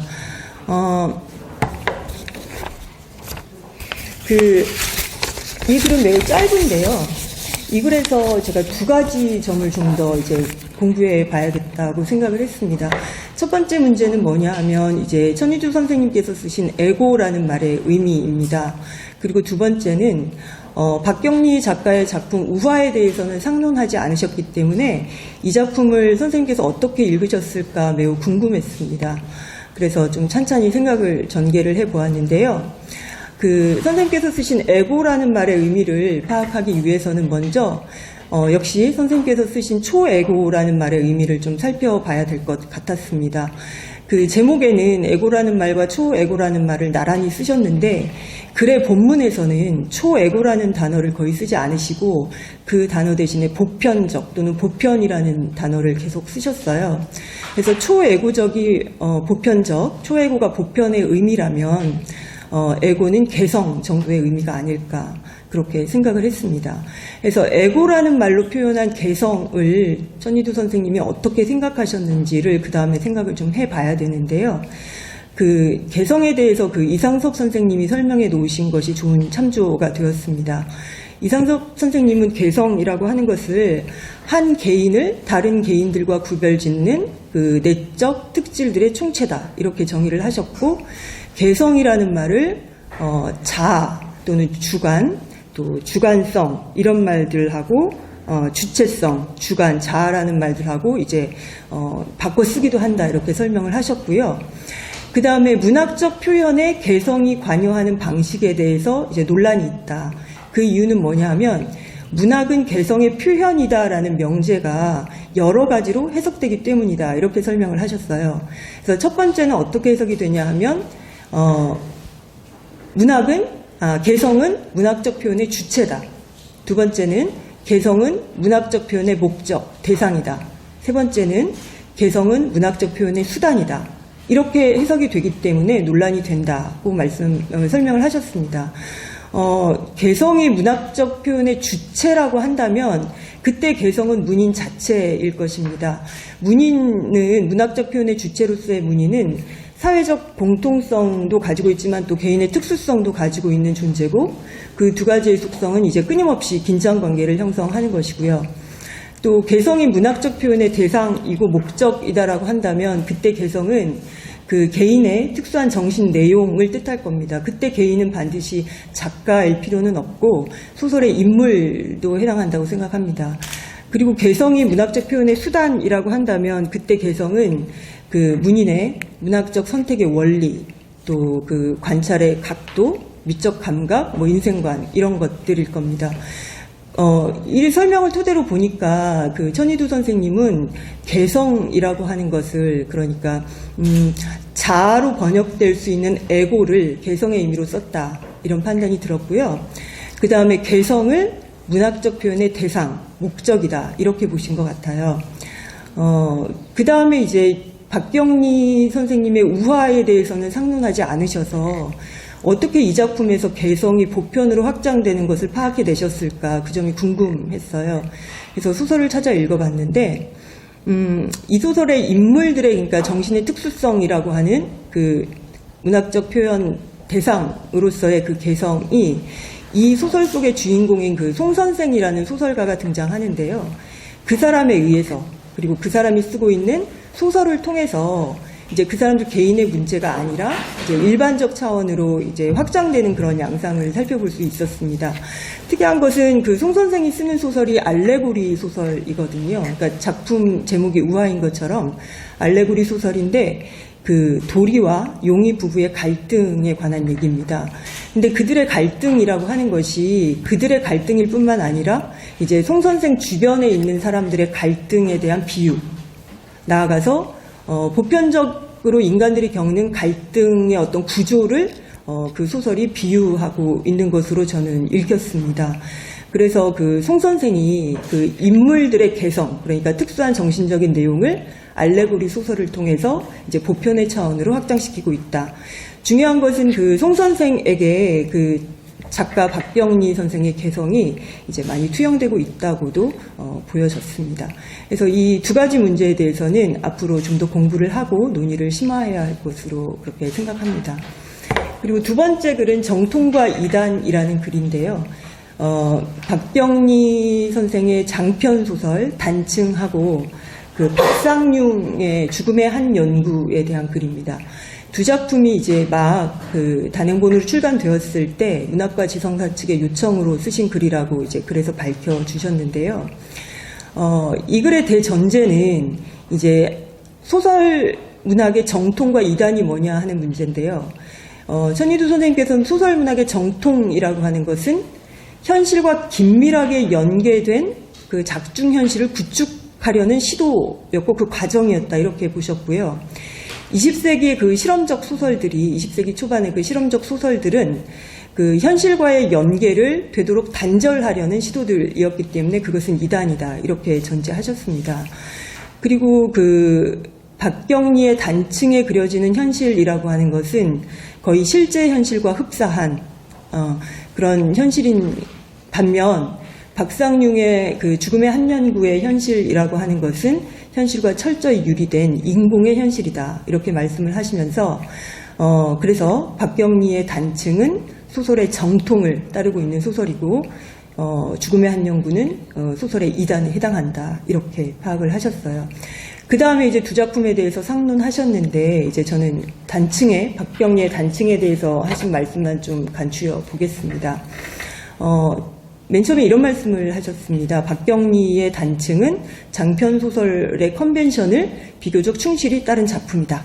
그 이유는 두 가지인데, 첫째는 현실을 거의 그대로 반영하고 있다. 굴절이나 왜곡 없이. 그리고 두 번째 이유는 작가가 그 작중 현실을 바라보는 관점이나 입장이 실제 현실을 바라보는 관점이나 입장과 거의 같다. 이렇게 말씀을 하셨고요. 그 근거를 이제 굉장히 평명한 그 실생활의 언어로 묘사를 아주 많이 했는데 그것이 근거다. 이렇게 말씀을 하셨습니다.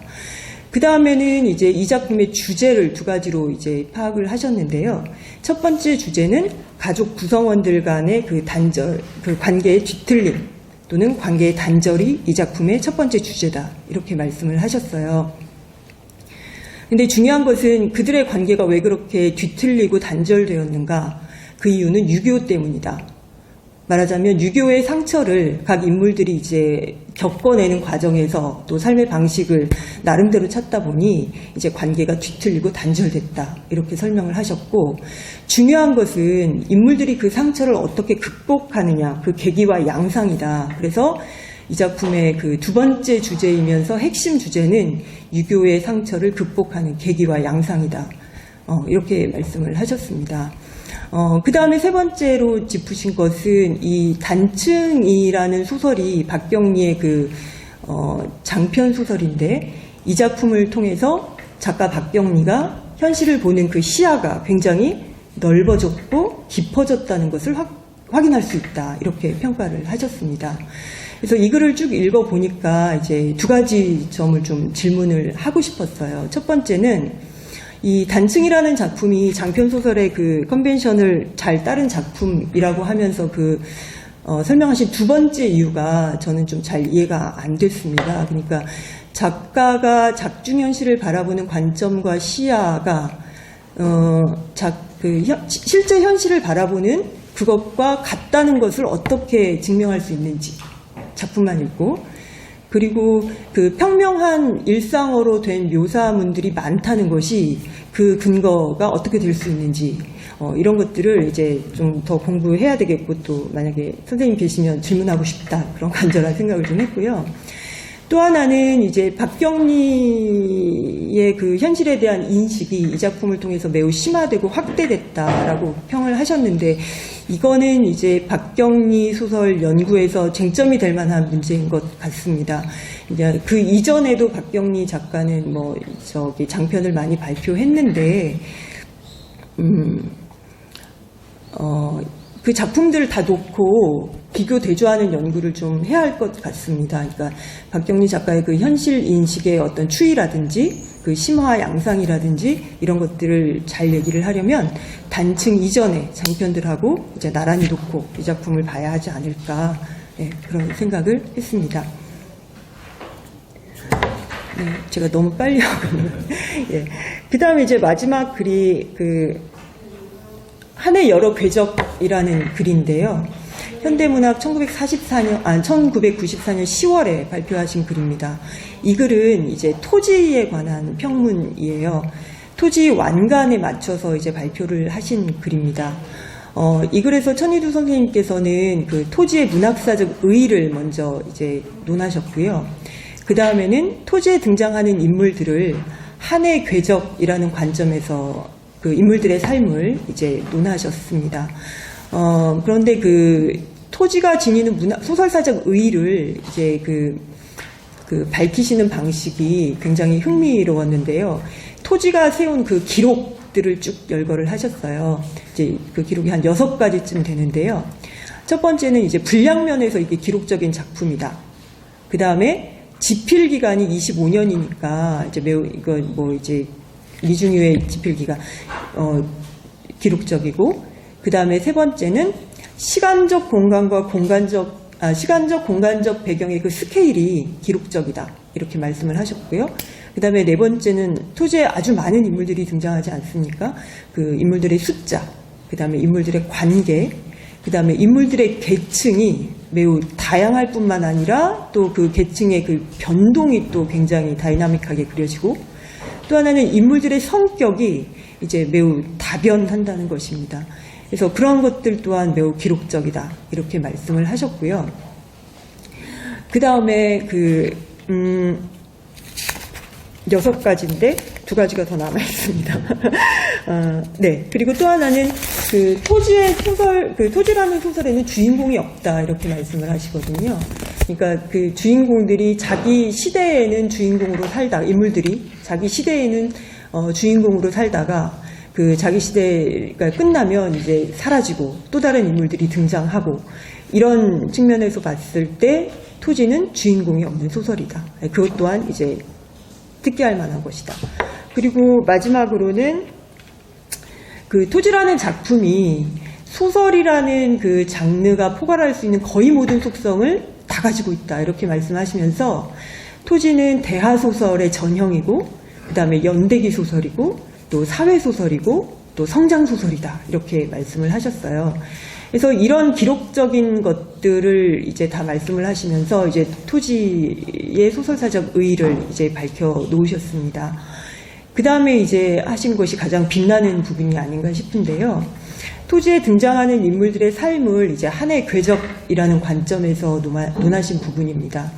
이제 선생님 말씀에 따르면 토지의 인물들이 여러 가지 경우에 한을 이제 이야기하고 또 각자 나름대로의 한을 가지고 살아간다. 그래서 토지라는 그 시공간 안에서는 사람이 사는 일 자체가 한이다. 또 인간 존재 자체가 한이다. 예, 이렇게 말씀을 하셨고요. 나아가서 그럼 토지라는 제목 자체가 뭐냐를 또 말씀을 하시는데, 토지는 그 1차적으로는 땅이죠. 그 평사리, 거기 땅이고, 그 다음에 거기서 살아가는 사람들이고, 그런데 이것은 토지는 인간의 조건 자체를 얘기한다고 하셨어요. 그래서 인간 조건이 뭐냐면 한을 가지고 살아가는 것이 인간 조건이다. 이렇게 말씀하시면서 토지는 한이다. 예, 이렇게 규정을 하셨습니다. 그런데 선생님께서 최종적으로 주목한 것은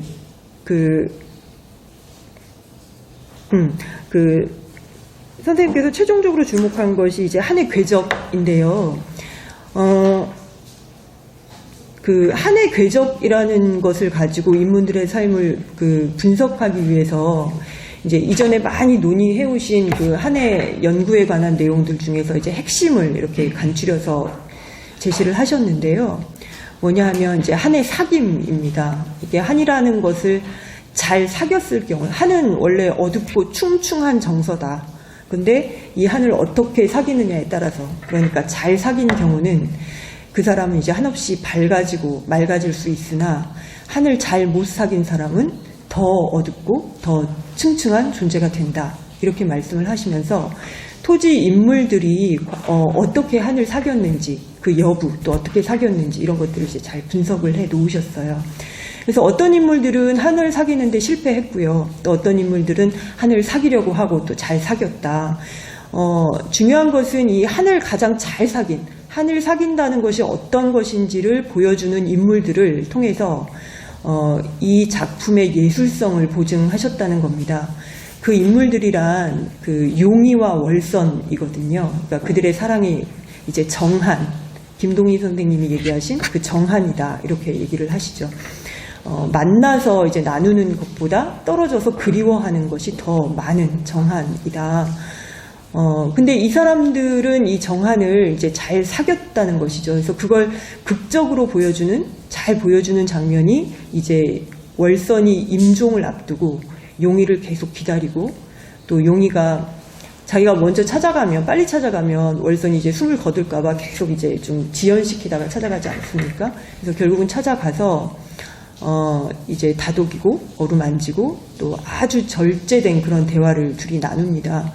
그래서 천희두 선생님은 이 장면이 이제 한의 사귐이 어떤 것인지를 가장 잘 보여주는 이제 토지에서 가장 아름답고 격조 있는 장면이다. 이렇게 고평을 하셨어요. 그리고 또 한 사람의 그 인물이 이제 너무 인물이 많아요. 네, 송병수입니다. 네. 이제 그 사람이 이제 그 한을 잘 잘 사귄 인물이에요. 그래서 그 맑은 눈빛을 보고 이제 스님이 말씀하신 게 이제 상징적으로 그걸 보여주는데요. 이렇게까지 평가를 하세요. 그러니까 송병수가 다다른 지점이 작가 박경리가 지향했던 지점이 아닐까, 뭐 이런 말씀을 하셨습니다. 그래서 한을 잘 사귄 인물들을 통해서 이 토지라는 작품의 예술성을 보증하셨다는 점이 매우 인상적이었습니다. 그래서 이런 관점이 굉장히 저한테는 좀 연구를 해봐야겠다는 어떤 도전의식을 갖게 했는데요. 이제 보통 소설이라고 하는 것은 서사성을 중심으로 하지 않습니까? 그러니까 세계와 자아의 대결, 뭐 인물들의 세계와의 불화, 대립 이런 것들을 다루고 그 과정을 중시하고, 그런데 천이두 선생님께서는 그것보다는 그런 과정을 다 이제 소홀히 보시는 건 아니지만 그 과정 끝에 인물들이 어디에 다다르는가 하는 것을 매우 중요하게 보신 것 같습니다. 그러니까 한의 사귐을 통해서, 그러니까 주체적 선택, 또 가치 지향 이런 것들을 통해서 한을 잘 사귀고 또 세계와 불화, 대립 이런 것들을 잘 극복해서 어떤 고양된 영혼, 마음으로 이제 그 세계를 끌어안는 그런 인물들의 모습을 굉장히 중요하게 소설에서 보신 것 같아요. 그래서 토지에서뿐만 아니라 앞에서 말씀드렸던 박경리의 단층 같은 작품에서도 자칫 이게 좀 자기적이지 않은가라는 느낌이 들 수도 있는데, 그 인물들이 6.25의 상처를 극복하는 것이 조금 자기적으로 보일 수도 있는 대목들이었는데 그 부분에 굉장히 큰 가치를 두고 계셨습니다. 그래서 천이두 선생님께서 생각하신 어떤 소설의 예술성은 그런 어떤 서정성에 닿아 있는 것이 아닌가, 그런 생각을 했고, 소설뿐만이 아니라 어떤 좋은 예술이라는 것의 일반적 속성, 조건을 이제 천이두 선생님이 그런 서정성을 통해서 논하고 싶으셨던 거 아닐까, 그런 생각을 했습니다. 결국 한의 사귐이라는 것이 제 관점에서는 우리가 익히 알고 있는 개념으로 대체한다면 이제 서정과 통하는 개념일 것 같다는 그런 생각을 했고요. 이런 문제들은 앞으로 좀 더 공부를 해야 할 것 같다는 생각을 했습니다. 네, 여기까지입니다.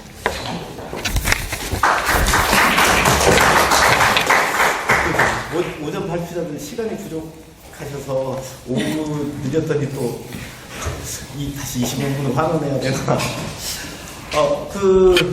좋은 평론은 작품을 바라보는 어떤 명징한 시선 같은 것을 저희한테 준다고 생각을 합니다.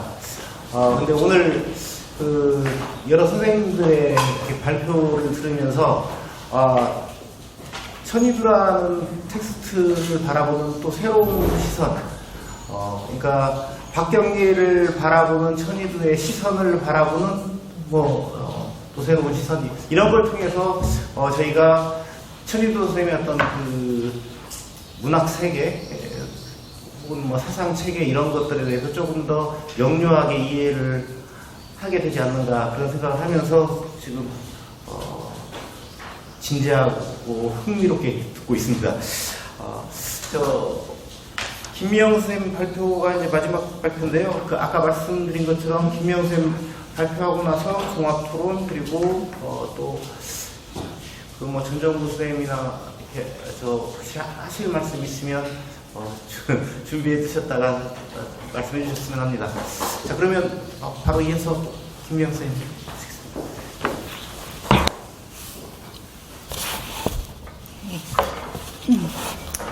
안녕하세요. 저는 천이두 선생님께서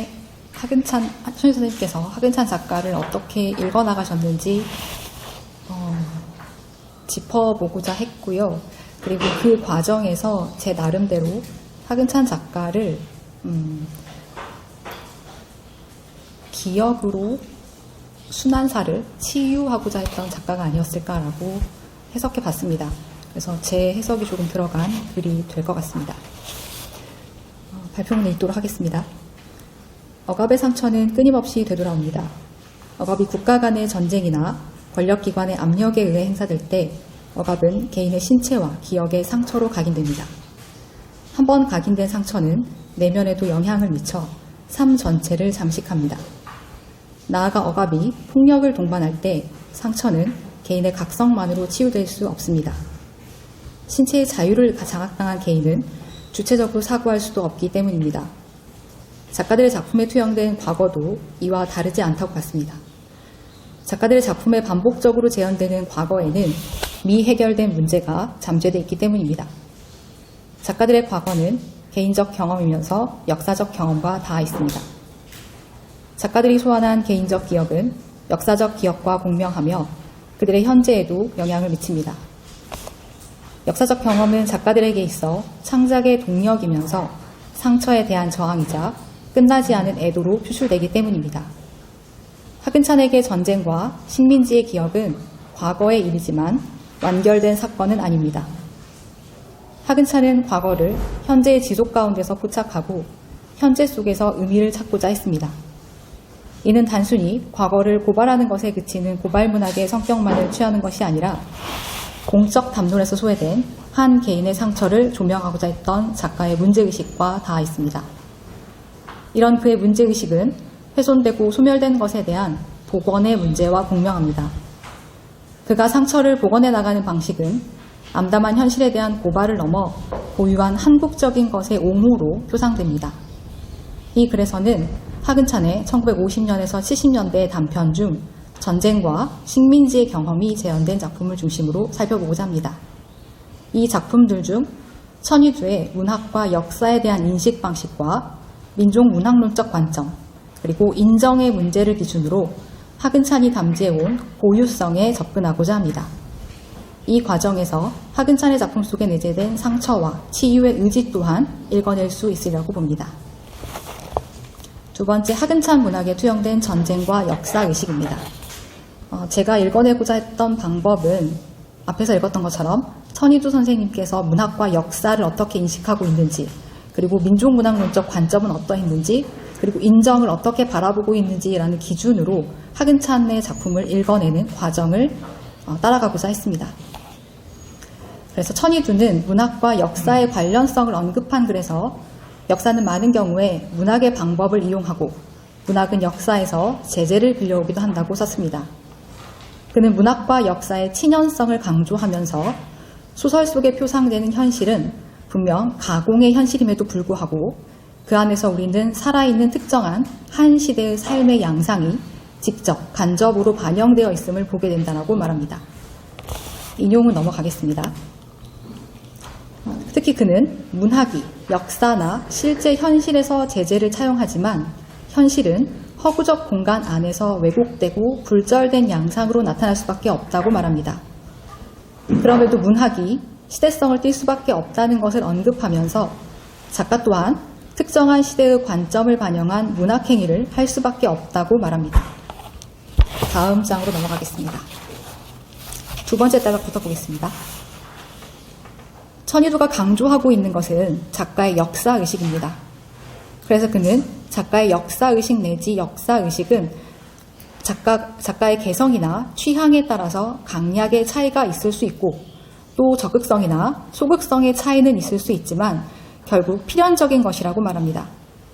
그래서 작가가 빚어내는 현실이 아무리 허구의 현실이라 할지라도 그 허구의 현실을 빚어내는 구체적인 기반이 되는 것은 자신이 살고 있는 당대 현실일 수밖에 없고 따라서 의식적이든 무의식적이든 또는 적극적이든 소극적이든 당대 현실에 대한 관점이 전제된다고 말합니다.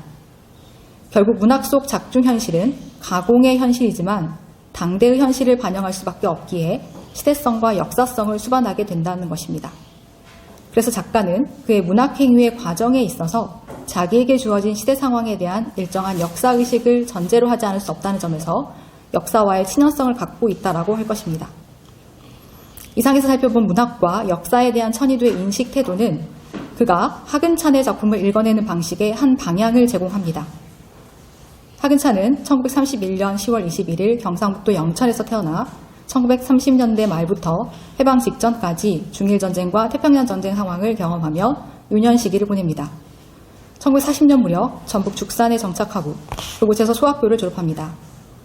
해방이 되던 1945년 4월 봄에 전주 사범학교에 입학하고 재학 중에 교원 시험에 합격하며 1948년부터 초등학교 교사로 재직하게 됩니다.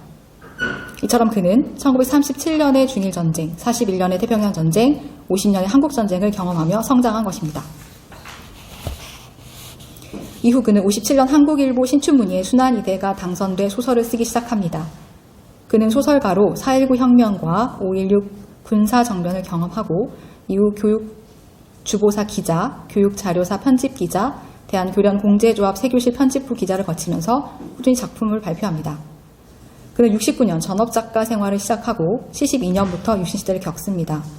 이렇듯 그의 삶 곳곳에는 역사 속 사건이 각인돼 있습니다. 그의 삶을 관통해온 전쟁 경험은 그를 전쟁의 작가로 알려지게 한 동력이 됩니다. 실제로 그의 작품에는 전쟁 경험을 반영한 내용으로 채워져 있습니다.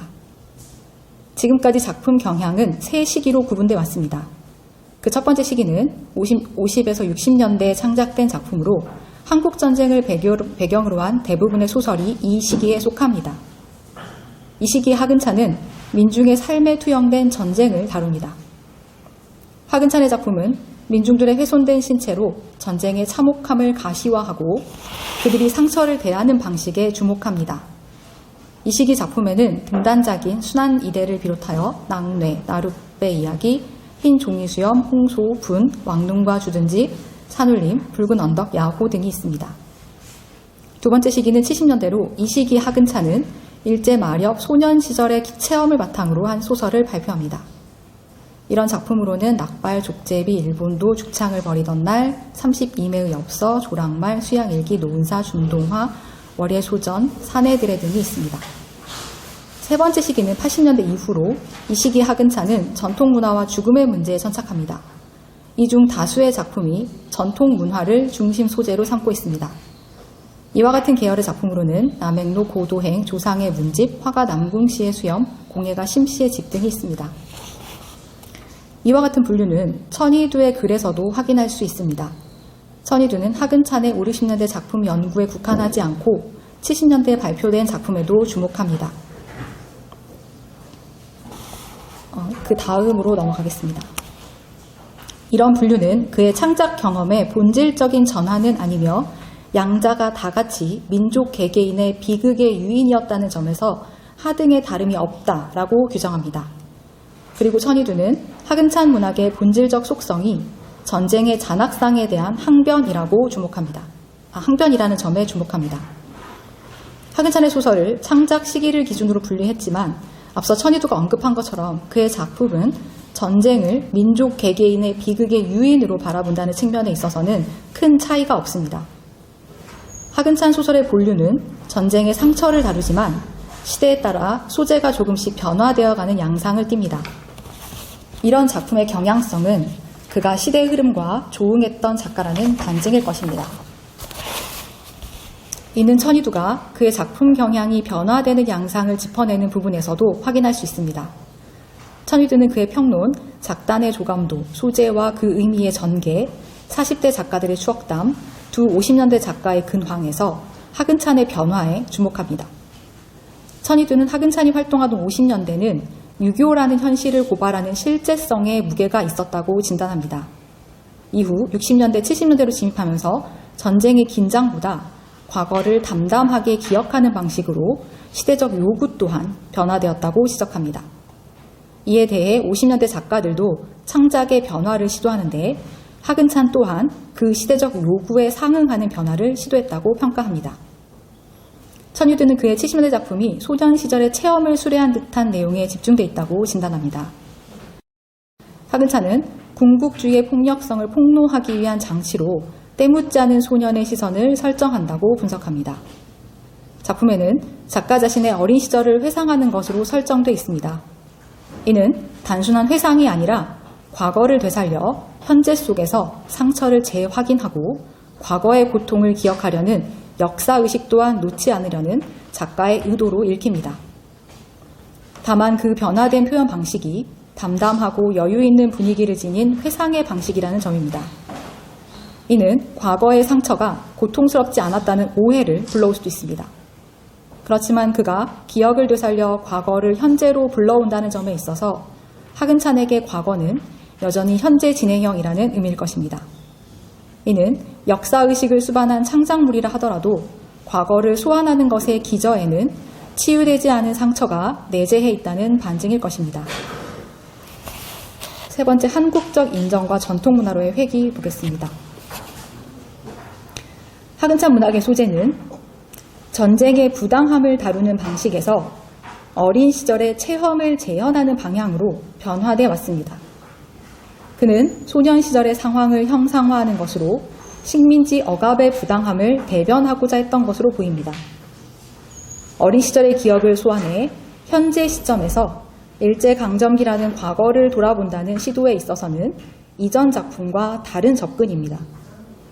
그러나 각각의 시대가 안고 있는 문제를 공론화한다는 점에서는 작가의 문제의식이 여전히 상처에 닿아 있다는 것을 입증합니다. 이런 점에서 그의 작품 활동은 상처를 치유할 방법을 모색하는 과정에서 변화되었다고 할 수 있습니다. 하근찬이 소재를 바꾸면서 추구하고자 했던 변화의 기저에는 민족적 주체의식에 대한 고민이 내재해 있습니다. 시대적 억압을 극복하기 위해서는 민족적 주체의식이 필요했고 그 주체의식은 외부가 아닌 내부에서 찾아야 한다고 판단한 것입니다. 그리고 그 대안으로 모색했던 주체의식은 한국적 고유성에 대한 탐문으로 귀결됩니다.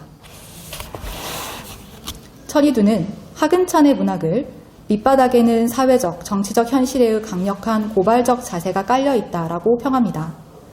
그러나 5, 60년대 참여파 작가들과 다른 경향도 보인다고 지적합니다. 그는 일련의 참여파 작가들이 현대적, 도회적 내용으로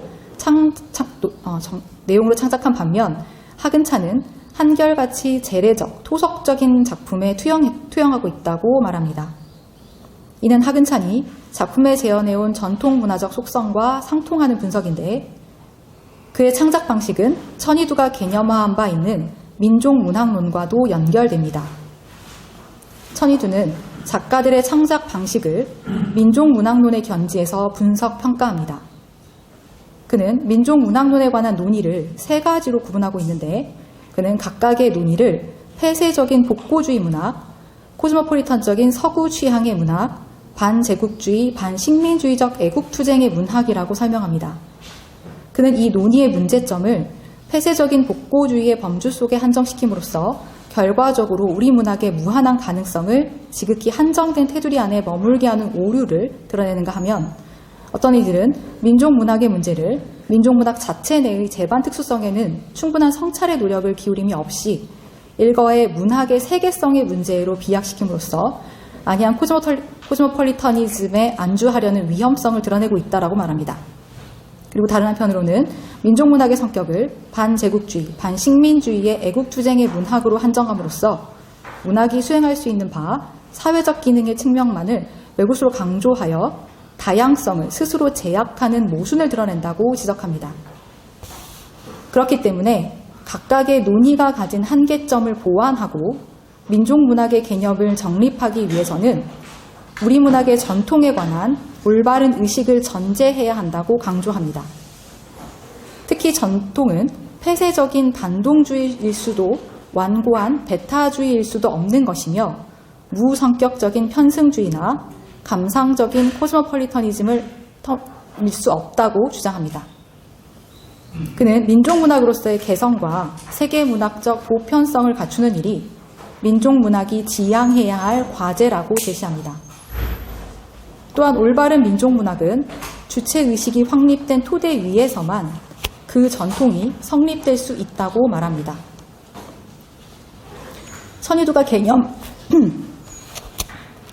천이두가 개념화하고 있는 민족문학으로서의 조건은 그가 분석한 한적, 인정적 계열의 작품과 맥을 같이 합니다. 천이두는 이 계열의 문학이 갖는 공통적 특징을 한국적인 고유성이라고 규정합니다.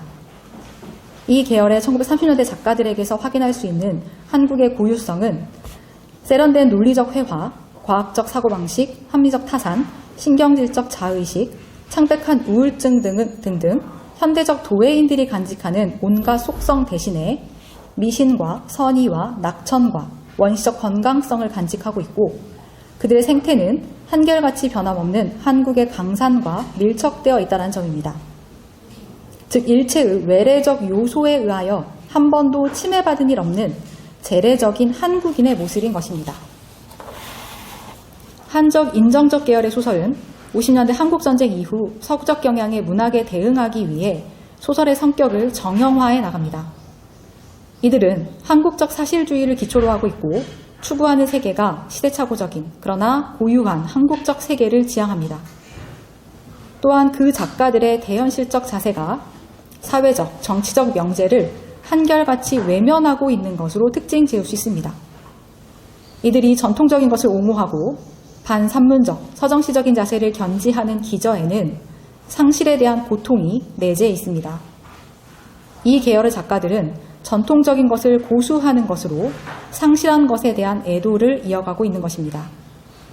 천이두는 이런 일련의 경향을 추구하는 작가로 김동리, 황순원, 오영수, 하근찬을 소개하고 있습니다. 그는 왕릉과 주둔군, 산울림을 한적, 인정적 계열의 대표작이라 평가합니다. 그중 왕릉과 주둔군은 조상의 왕릉을 지키는 것을 일생의 보람으로 생각하는 박첨지를 중심으로 사건이 전개됩니다. 그중 왕릉 주변에 미군이 주둔하기 시작하면서 문제가 발생합니다. 박첨지는 왕릉을 지키기 위해 왕릉 둘레에 담을 치는 것으로 전통을 지키려 시도해봅니다. 그런데 딸 금예가 미군을 따라 나섰다가 호녀라를 데리고 돌아옵니다. 전통으로 상징되는 왕릉을 지키려 했던 박첨지의 노력은 딸이 낳은 호녀라로 무화되고 마는 것입니다. 미군에게 속수무책으로 당하는 박첨지는 서구 문화의 유입에 대응하는 우리의 태도를 대변합니다. 천이두는 왕릉과 주둔군은 고유한 우리의 것이 심각한 침해의 위협 아래 놓이게 되었을 때 취하게 되는 상반된 극단주의를 보여주는 작품이라 평가합니다. 그는 이방의 군대가 얼씬도 하지 못하도록 왕릉 둘레에 견고한 담을 쌓고 그 안에 칩거하는 박첨지와 같은 쇼비니즘과 오히려 그들과 덩달아 놀아나면서 경박한 방종의 몸을 맡기는 박첨지의 딸과 같은 정신적 창력 은성으로 서구 문화에 대한 대응 방식을 분석합니다. 마지막 단락 보겠습니다. 산울림에는 주류 밖으로 밀려난 닫힌 세계인 외따로 떨어진 두메산골이 배경으로 설정되어 있습니다. 또한 작중 인물은 현 상황과 관련이 없는 어린이와 노인이 주요 인물로 등장합니다. 그리고 순환의 당사자가 되는 세 마리의 개가 등장합니다. 이들의 존재와 이들이 살고 있는 공간은 다분히 동화적인 분위기를 조성합니다. 그런데 이 동화적인 공간에서 아이들은 개의 학살을 목격하는 아픔을 경험합니다. 작품 속 아이들과 개는 동질적인 존재로 재현됩니다.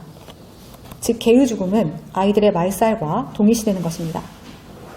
동화적 세계에서 벌어지는 폭력적 상황은 존재의 상실인 동시에 상실을 유발한 전쟁의 잔혹성에 대한 분노와 고발의식을 담고 있습니다. 천이두는 산울림의 작품 속 배경이 되는 동화적 성격을 한적, 인정적 계열의 공통적인 특징이라고 설명합니다. 그래서 산울림 또한 한국적 인정의 변주로 볼 수 있다고 말합니다. 이와 같이 천이두는 왕릉과 주둔군, 산울림에서 전통을 고수하려는 낡은 한국인과 순수함이 보존된 동화적 성격을 추출하면서 하근찬의 문학을 한적, 인정적 계열의 문학이라고 규정합니다. 이처럼 하근찬은 한국전쟁 또한 전쟁 피해담이 아닌 민족 공동체라는 정체성을 확립하려는 배경으로 채택합니다. 하근찬이 전통문화를 발견하고 고수하려 했던 의지는 그의 초기작인 왕릉과 주둔군뿐만 아니라 그의 70년대 작품인 조상의 문집, 두 축하연에서도 확인할 수 있습니다. 조상의 문집은 식민지를 배경으로 과거를 잊지 않고 전통문화를 지키려는 인물을 등장시킵니다. 송노인은 조상에게 물려받은 문집을 출판하고자 합니다. 송노인이 출판하려는 문집은 그가 유지하고자 하는 전근대적인 삶을 표상합니다. 두 축하연은 축하연에서 부른 노래가 발단이 됩니다. 이 작품에는 영어 노래를 한국 가사로 바꿔 부르자고 제안하는 인물에 대한 호감과 일본인 손님을 배려해 일본 노래를 부르는 이들에 대한 거리감이 동시에 재현됩니다. 작가는 이런 설정 속에서 민족의 고유성을 지키려는 인물들의 태도를 조망합니다. 이처럼 하근찬의 민족과 전통에 대한 관심은 1970년대에 이르러 본격화됩니다. 그는 민족을 하나로 묶기 위한 대안으로 전통 문화를 전면에 내세우는 활동을 이어나갑니다. 이상에서 살펴본 것처럼 하근찬의 문학은 상실을 경험한 개인을 내세워 현실의 폭력성을 폭로하고 상처를 드러내는 방식을 취합니다.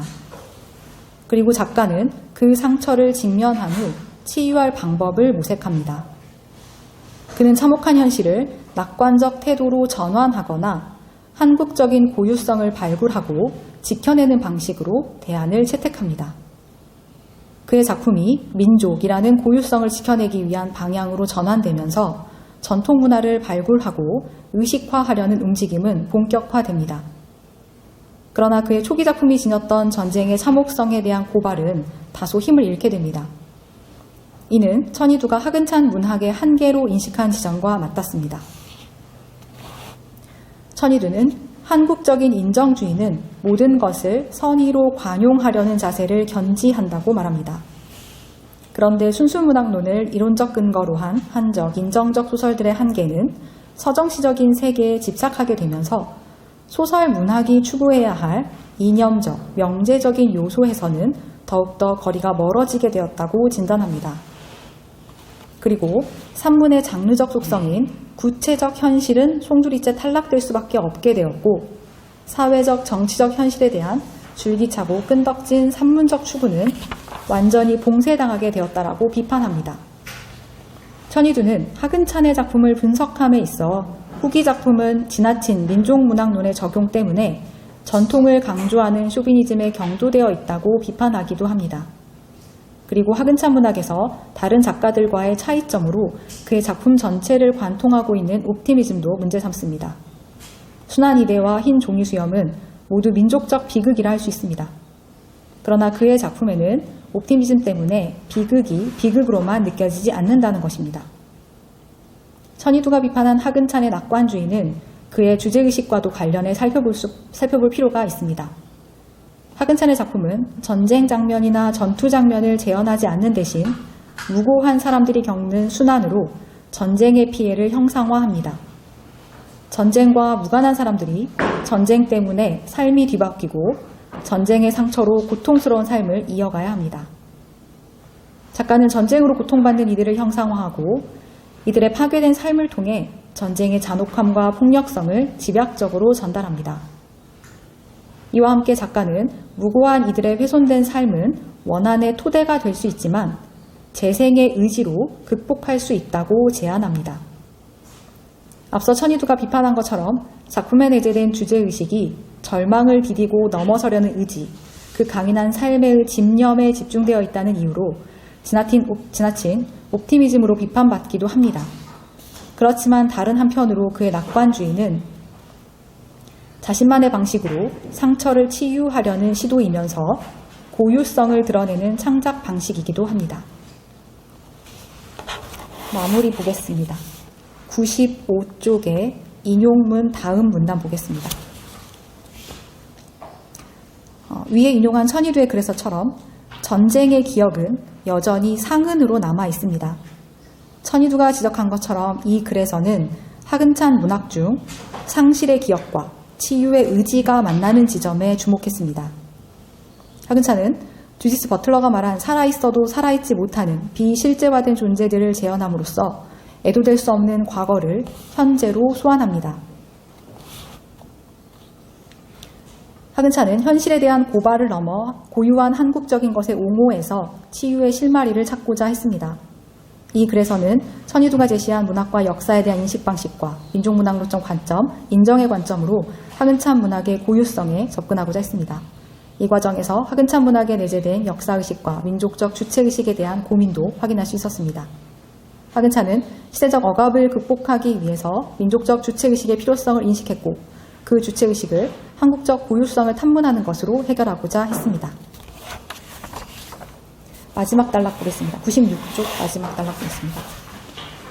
이상에서 살펴본 것처럼 하근찬의 문학은 상실을 경험한 개인을 내세워 현실의 폭력성을 폭로하고 상처를 드러내는 방식을 취합니다. 그리고 작가는 그 상처를 직면하고 치유할 방법 또한 모색합니다. 그가 극복의 방법으로 선택했던 낙관적 태도와 한국적 고유성을 지켜내려는 의지는 자민족 중심주의로 비판받는 민족주의로 치환됩니다. 이 때문에 하근찬의 날선 비판의식이 무뎌졌다는 비판도 있습니다. 그러나 민중의 시각에서 상처를 직면하고 억압에 균열을 가하고자 했던 그의 저항의식은 하근찬 문학이 이뤄낸 문학적 성과라 할 것입니다. 여기까지가 제가 읽어본 하근찬 문학이었습니다.